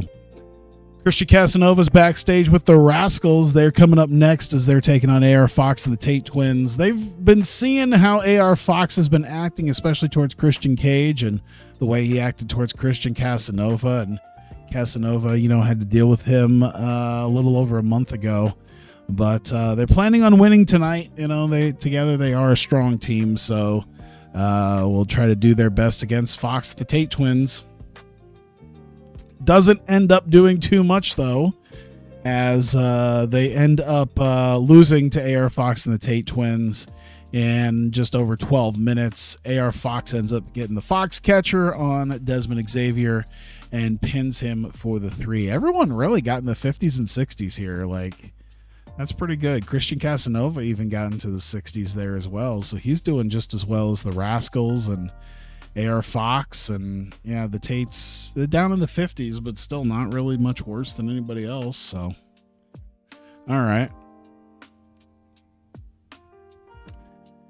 And with that, AR Fox celebrates with the Tate twins and starts kind of pointing at the crowd and arguing with people in the crowd while he's in the ring. And with that, Christian Cage's music hits, and he starts looking over at the stage for Christian Cage. With that, with a little bit of time after that, the Rascals end up recovering and start fighting the Tate twins outside of the ring. They toss them out of the ring. They start fighting over the barricade and to the back as Fox is just sort of left alone in the ring with Christian Cage's music hitting, and then Christian Cage coming out to the stage there, walks the short way down, and they end up having a brawl, and these two guys fight for the next couple of minutes. Inside the ring, outside the ring, back inside the ring, and eventually staff coming in to deal with the brawl. And Commissioner Nick Dinsmore coming out, says that he saw this coming, of course. Eventually, he figured Christian Cage is going to be back, and so he decided when that time happens, they were going to have a match, and that's what he has between the two of them. AR Fox will be taking on Christian Cage at Damnation to settle their differences. So they've got a blood feud between the two of them, and they're going to settle it at Damnation. AR Fox versus Christian Cage. There we go. So now we've got 3 matches for sure coming up. That gets us to tonight's main event. The world title is on the line. Mike Bailey defending the Vertigo World Title against the challenger, Taylor Wyndham. Superb wrestling and good heat. 74, by the way, I think one of our best matches. That might be a top 10 match in Vertigo. But nonetheless, it goes just over 19 minutes. And with a shooting star knee drop by Bailey, ends up getting the win and defending the title successfully. Heath and Joe Hennig at ringside trying to provide some sort of distraction. It wasn't enough, as Bailey pins Wyndham and makes his 5th official defense of the Vertigo World Title.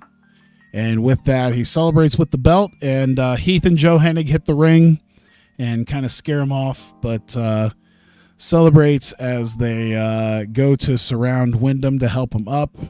And as they help him up, they attack him and hit their moves on Taylor Wyndham and leave him laying, and walk out as Taylor Wyndham left laying in the middle of the ring with Heath and Joe Hennig leaving him behind to end the show.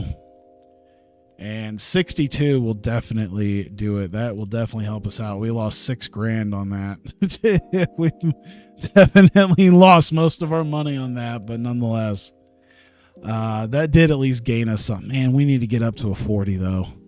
We need to get to that big 4-0. Like I said, 41 is going to be the thing to help us out. Yeah, we needed to at least further one of our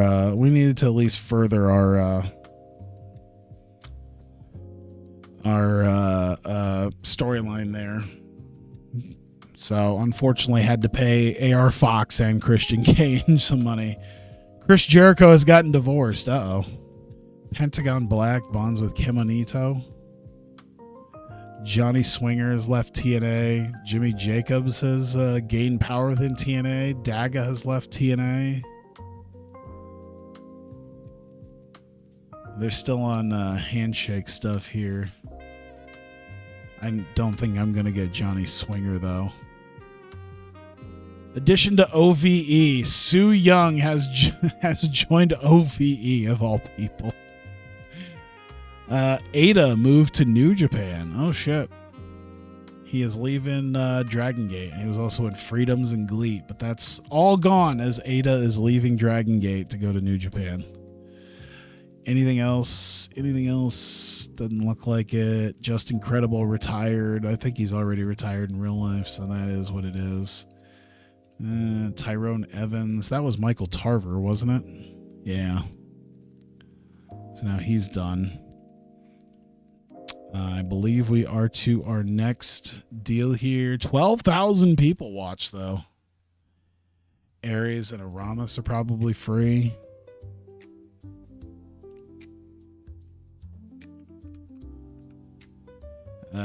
Nope. He's got to he's locked down by AAA, and he's locked down by AAA, and I don't have the money or the power to try to sign them away from AAA of all places when their shit expires. Let's see. Finance wise, I'm still only 1,700 in the hole, so as long as I don't overspend the next few weeks, I think it should be okay. Not to mention, we should sell out our big show at the end of the month, so should be all right. Yeah, we get to Saturday. We just gotta get back around to Wednesday. Hopefully nothing big happens so we can kind of get through this. Holy shit, it's already midnight. Closing in on 2 hours. That's fine. We got one show left. It's 16 segments. Let's see here. El Desperado and Hikuleo bonded. Ryu Lee. Isn't that Dragon Lee? Yeah, Dragon Lee. Won the G1 Climax. Let's see. Brian Cage and Jacob Fatu have bonded in AEW. Dean Malenko. Cody had an argument with QT Marshall, of all people. Uh-oh. Affecting the morale. Let's see. Not much going on there. TNA has Mahabali Shira and Crazy Steve as a team. Yumi Oka has a locker room leader in Oz. Some Progress Championships changed hands. Hinano still exists. Like, I feel like didn't I use like a 2024? Didn't I use like a more up to date? Oh no, it would have been 2020. I did use a 2021, but wasn't she gone by 2020? Or maybe it was right around that time. Maybe she was still just barely in the business at that point.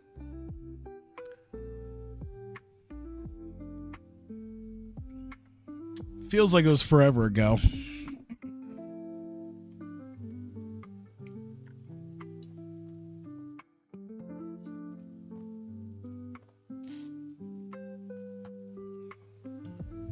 Finish my water. It should be good to at least get through the last little bit here.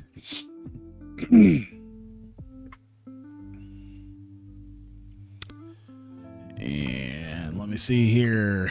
Finn Balor has just won the Universal title at SummerSlam. Uh-oh. What's going to happen tomorrow? Johnny Gargano won the Intercontinental title at SummerSlam. Oh boy. They are IWCing the they are really catering to, this is a different WWE here. What universe is this? I know. Intercontinental Champion Johnny Gargano and Universal Champion Finn Balor. Where's DJ Academics? Cesaro and Mickey James have got a friendship going. Nick Aldis bonds with Jason Lee. Tag feuds, a bunch of stuff there. New champions, Carmella and Dana Brooke lost the tag titles to the Iconics at SummerSlam. Oh no. Oh no. Now you're crashing out. Now you're crashing out. Uh-oh. Big Trouble in Little Freedoms. The future looks bleak for freedoms. Complete tailspin. Attendance dropping rapidly. Many of the top stars on the brink of walking out. Damn. They still have over $500,000. They're still making some money.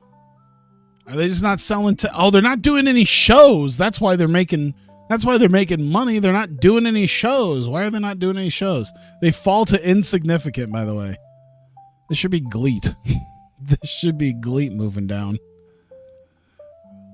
Yeah, they're not doing a whole lot. Why are they not doing shows? Do shows. Even if it's a monthly show, they should be doing something. I feel like the promotion was put in here and they should do a monthly show, but they just haven't put anything in there. I can't remember if I can add like a monthly event for them to do. I don't know. I can't worry too much because I gotta get through the last show. Man, I'm up to 10 shows a month between the two promotions. I can't really afford to expand beyond where I'm at unless we get to a point where every stream is just 1 week. Treehouse Lee, not much, pretty much nothing going on there, which is good. What do you want? PWG have made a contract offer to Brian Keith. Okay.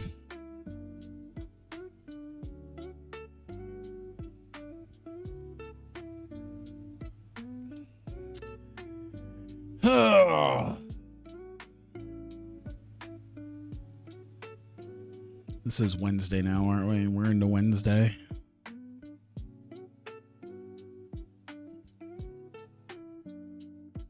Come on. Don't do anything big.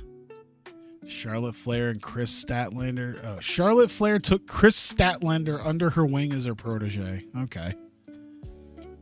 NXT locker room. Why is Drew McIntyre in the NXT locker room? I don't know. They must have brought him over there. Yuko Sakurai. Yuko walks out on AWG. Oh boy.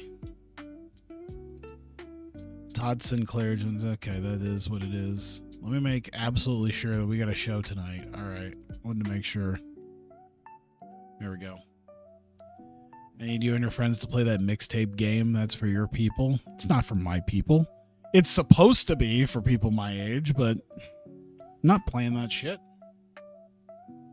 I have actual games to play. Give the night off. Nope. Shinjuku Face. And we're broadcasting it. Booking team meeting. Nope. Locker room incidents. Kamiyu and Himawari are getting along well recently. Okay. Training drills. Mirai entertained the locker room by organizing a poker tournament. All right. Nothing going wrong right now. Solid. All right. Let's get this show on the road. We have got 16 segments. Oh, wait. No. I need to make sure we get Aihara in and Kaguhiro Osano in, that we have our broadcasters, because I screwed that up last time, so we want to make sure we have the people who are going to be talking. There we go. All right. First things first. All right. Now we can run this down. 4 minutes in the ring, Angle live, a hype, I guess. And it's Sayuri Namba. Ba-bum. Marika Kobashi is coming out, doing her thing. Here we go. Match. We've got Yappy and Marika. And that is 9 minutes total.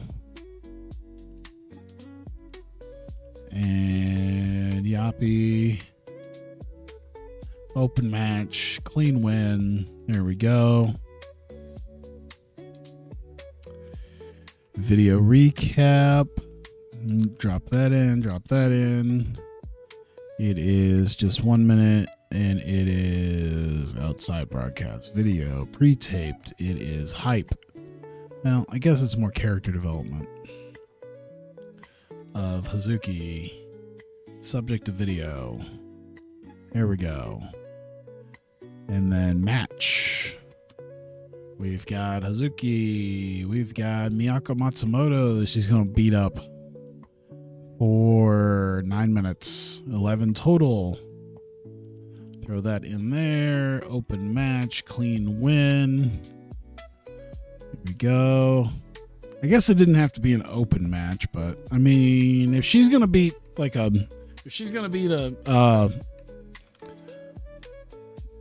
15-year veteran. I can't remember how long Miyako Matsumoto's been around, but I'm pretty sure it's been quite a while. In the ring angle, character development. Hazuki's gonna grab a mic and talk for 2 minutes. Here we go. Angle. There, that is 3 minutes. That is in the ring angle. Serious. It is Hikari Noa fighting.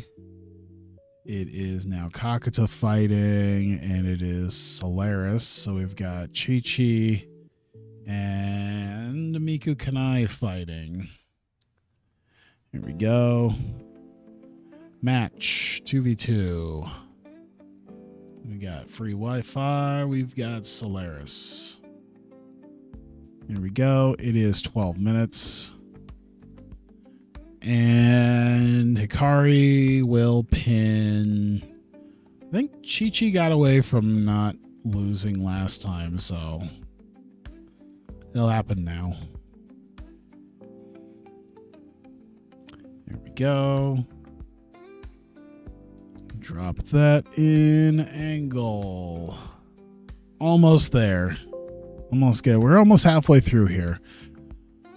This is a free Wi-Fi angle, so this is just a generic of Hikari Noa work the crowd. And now Kakuta working the crowd. There we go. Match. Kohaku. Ayano. Right? Yes. All right. And 13 minutes with Kohaku getting the win. And open match. Clean win. Away you go. Kind of a just thrown in there match, but it is what it is. Once again, this is another show where everything's sort of built to the last, everything's sort of built around the last couple of matches, the last half hour, 40 minutes of the show. So let's see, 2 minutes. This is backstage. So they're backstage interview live. It'll be pre-taped. It is character development. It is actually, we're going to do hype. And it is Arisu cutting a promo. It is Asahi cutting a promo. Book that. That's 10 segments, 11 segments. We got a match. Tag team. Arisu and Asahi. We've got Ram and Unagi. And that goes 15 total. Let me see here. Let's have Asahi win. Unagi will lose. Open match, clean win. There we go. All right, almost there. Iwata and Kamitani. I forget, how long has it been? I want to know, how long has it been since I booked Saya Kamitani? This is a different Saya Kamitani than in real life, but I haven't booked her in like 5 weeks. She's just been like existing elsewhere. Does she work elsewhere in this world? Should I be using her more? Backstage interview, pre-taped. Don't answer that, Ramen. I know you're going to be like, of course we shouldn't use her. Fuck her. Character developments. Mika Iwata. Cutting a promo. Saya. Cutting a promo. She can't really talk. This world Saya Kamitani cannot do much. Oz is the other place that she's working. So she's not really working other places. First, I'm Callum Newman's biggest fan. If you're Callum Newman's biggest fan, you're doing it just to be ironic and to just be different.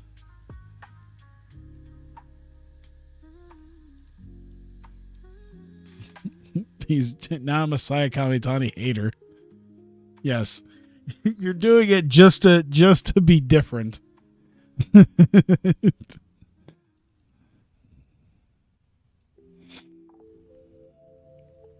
Let's see. Momo. Open match. Clean win. There we go. Post match.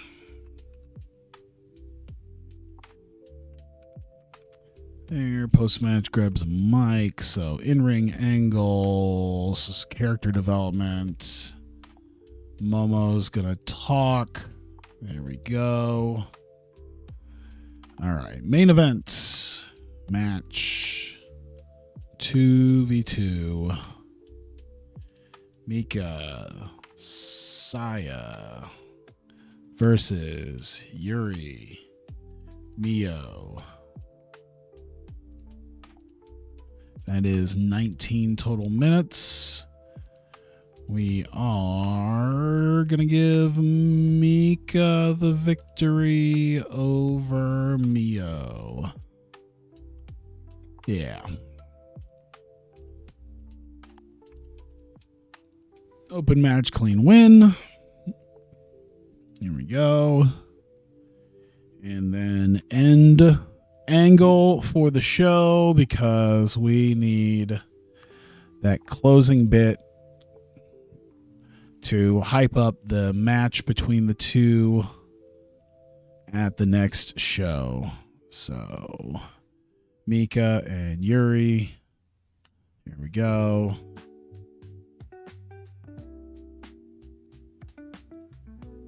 All right, 16 segments. We're looking at 115 minutes. Perfect. All right, 115 minutes.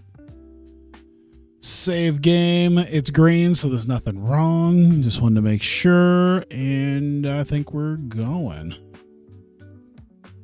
All right, we're here for live stage 53 here from Idol Fight Project. Sold out Shinjuku face here for this show. We've got a big main event tag match as Sayuri Namba runs down the card. We've got a few interesting matchups coming up, including, tag match. Mika Iwata and Saya Kamitani facing off against Yuri and Miya Momono as a bit of a preview to the Fighting Spirit title match on the next live stage. Marika Kobashi comes and interrupts her. She insults the crowd and starts getting them to boo her in time for Yoshiko Hasegawa to come in for their opening contest. And hey there, how's it going?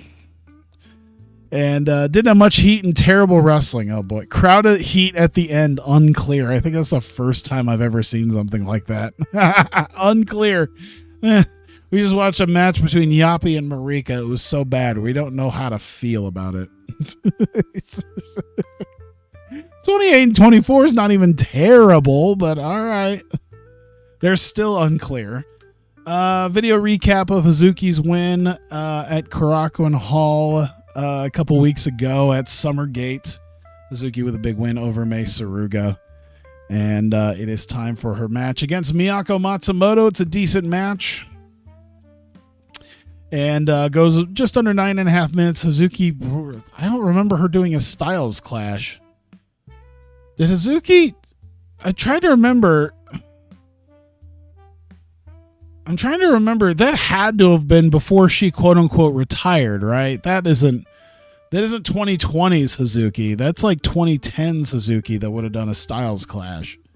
I'm trying to remember if I saw her do that. Otherwise, she's been doing the bombs away. Either way, she gets the win. She beats Miyako, and there you go. She brags about her win over a former Royal Spirit champion in May. She sets her sights on a title of her own. She's kind of saying, well, maybe I should fight for the Royal Spirit title, or at the very least, first, maybe I should fight for the Fighting Spirit title, you know? She's kind of laying it down that she's looking towards a title match here in the future. We get our next match, Free Wi-Fi taking on Solaris, and Solaris, before the ref can even check them, Free Wi-Fi ends up attacking them, throws them out of the ring, does your good old-fashioned heel chair spot. They also brawl around the ring a little bit, and eventually throw Solaris back in, and we get to our match. Decent reaction, subpar wrestling, that makes sense. The crowd at the heat at the end is still unclear. They still don't know what to make of anything, seemingly. But yeah, still seems okay. Decent enough reaction. Just under 10 minutes. Didn't matter. Hikari Noa hits the Cobra Twist on Chi-Chi and gets the pin. At least Miku Kanai's in the double digits this time. 13. Chi-Chi was still pretty bad too, but Miku Kanai was on another level. Free Wi-Fi carrying them through this. Jesus. They do celebrate. They antagonize the crowd and kind of get in their face as they head off towards the back for their win here. We get one half of a couple different teams. One half of Marikoto Kohaku versus one half of Revelation in Ayano Irie. Singles match here, decent enough reaction. Subpar wrestling still, Jesus. Does go just under 11 minutes. Kohaku does end up getting the victory here. They both didn't click at all. Oh no, we're starting to run out of segments here. We're halfway through. We're starting to run out of segments for me to see if the crowd is excited or not. Arisu and Asahi are backstage. They're teaming up together for the first time. They're looking forward to a potential win as they're taking on Unagi and Ram. Speaking of, they come out for that match between the two teams. It goes just over 12.5 minutes. Asahi ends up locking Unagi Saika in a submission and getting the win here. Everyone pretty close to each other at this point. Let's see. Asahi and Ram both right neck and neck with each other. I kind of figured Asahi would still do a little bit better, but I'll definitely take it. 49's not terrible. Mika Iwata and Sayakami Tani, they're in the main event. They're backstage preparing for their match. They talk about their match tonight and perhaps tease future title matches. Of course, Mika Iwata's got hers coming up in a couple weeks against Yuri, as we'll see a preview of those two in the ring tonight.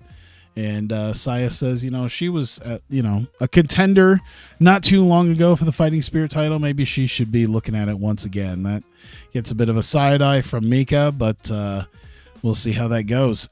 Momo Watanabe taking on Haruna Neko from Revelation, and great wrestling at least here. So that's strong as Momo ends up sort of carrying Haruna through this. Ends up getting Neko up for the vertebreaker, hits it. 12.5 minutes for the victory. And Momo after the mic is not too thrilled that for this Shinjuku face match that Michigo did not seem to want to face Momo directly, and so she sent Haruna Neko to come out and try to fight her and not show up herself. And Momo does hint that perhaps Michiko will show up at at Korakuen Hall, and Momo Watanabe is planning on being there as well. So perhaps we'll get a bit of a showdown between Momo and Michiko here in a couple of weeks at Korakuen Hall. We get to our main event. Mika Iwata and Sayaka Mitani taking on Yuri and her chosen partner, Mio Momono. Great wrestling and good heat between the two. It went just under 17 minutes. Mika Iwata gets the better of Mio Momono. Mio nearly was able to get the win, but she gets buzzsaw kicked in the face and was put down for a 3, just long enough for a 3. And Mika Iwata and Sayaka Mitani getting the win. And Mika Iwata carrying everybody else, seemingly, besides maybe Mio. But even then, she was still head and shoulders above everybody else. That sounds about right. But Mio being the next one, and then there being a power gap after that, pretty much makes sense. But yeah, very strong main event. That very much helped out. And of course, at the end, we get the stare down between Mika Iwata and Yuri. Mika Iwata holds up her Fighting Spirit title, and these two will face off potentially in the main event, I think.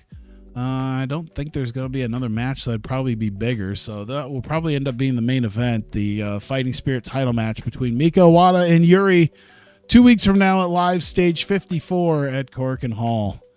And that will be the end here, 57. Very nice. I'll take that. First off, to Now and to Hikari for their carry jobs, and Mika Iwata for her carry job. They're going to be praised for their performances. Scene please, scene please, scene pleased. All right. We lost only $601. So after all of that, we did only lose $600. So not too bad. How much did that cost? $4,400. Okay. So if we got it down to about 4,000, that would have been solid. Of course, I think now I think we hit the next, yeah, we're up to 41 to 42. So yeah, we've hit the next gap there to get the next higher tier of ticket sales. So yeah, 600 with $2. So yeah, an extra $1,200. Obviously helpful. That does a lot. 15 days until women's patch beta release on FIFA 16. Okay.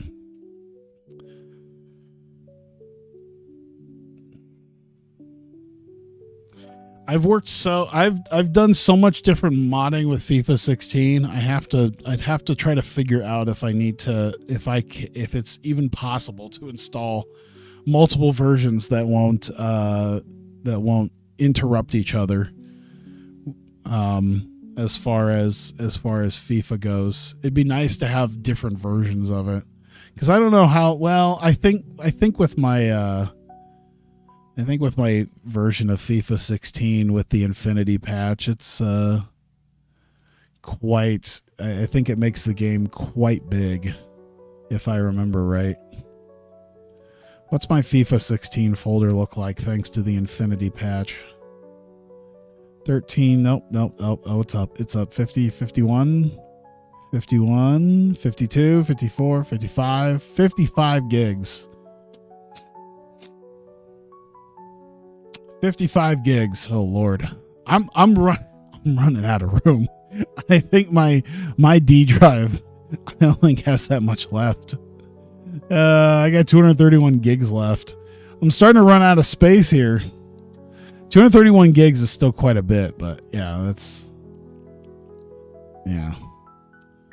I still have just a completely unused copy of 2K26 installed on my of NBA 2K26.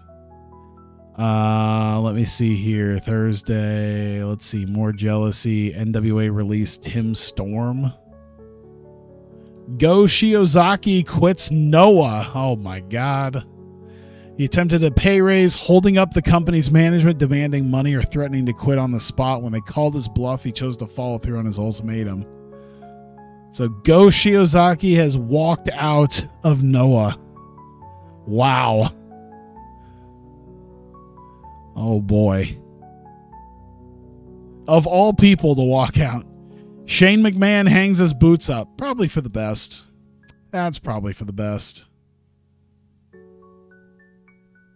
I'm assuming at 53 years old and a retired wrestler, I wonder if they're going to oh my God, can you imagine?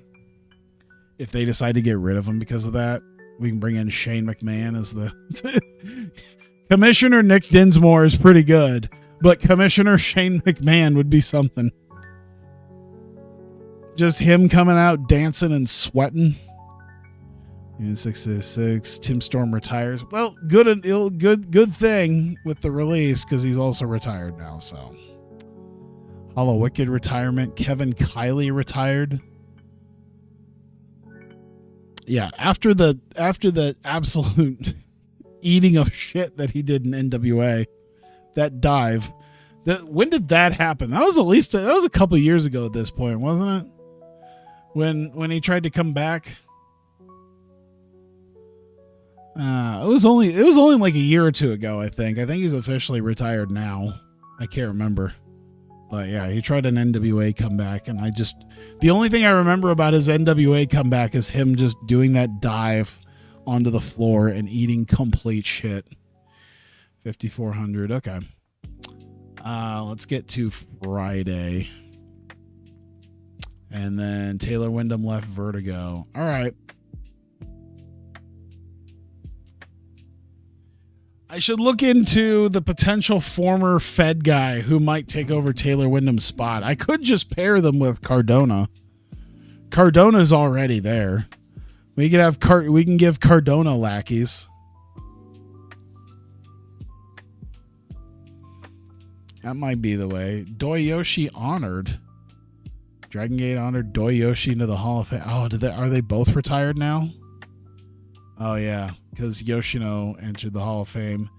Mandy Leone and Rhett Titus. Oh, my God. Mandy Leone's still technically being in the wrestling industry at this point. AJPW morale issues. Injury for Shuri. Oh, blown eardrum. Okay, that's fine. That didn't take long. The Colony. Alexander Hammerstone and Gringo Loco. I'm just imagining Quackenbush going to MLW and doing his ant gimmick for Gringo Loco and Alexander Hammerstone of all people. Oh my God. I can't imagine how awful that would be. Live stage. We need to throw in that. It's the 30th active. There we go. All right. So we got our last two events lined up for the end of the month. Next show is in 5 days. And then we've got Vertigo's Adrenaline tonight. And that is the end of this. We've gotten through at least the first half of the month, through the first 5 shows. We've got 5 more shows to do for the month.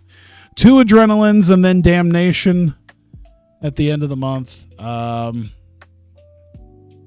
may have to change some things if the Rascals are actually going to be gone.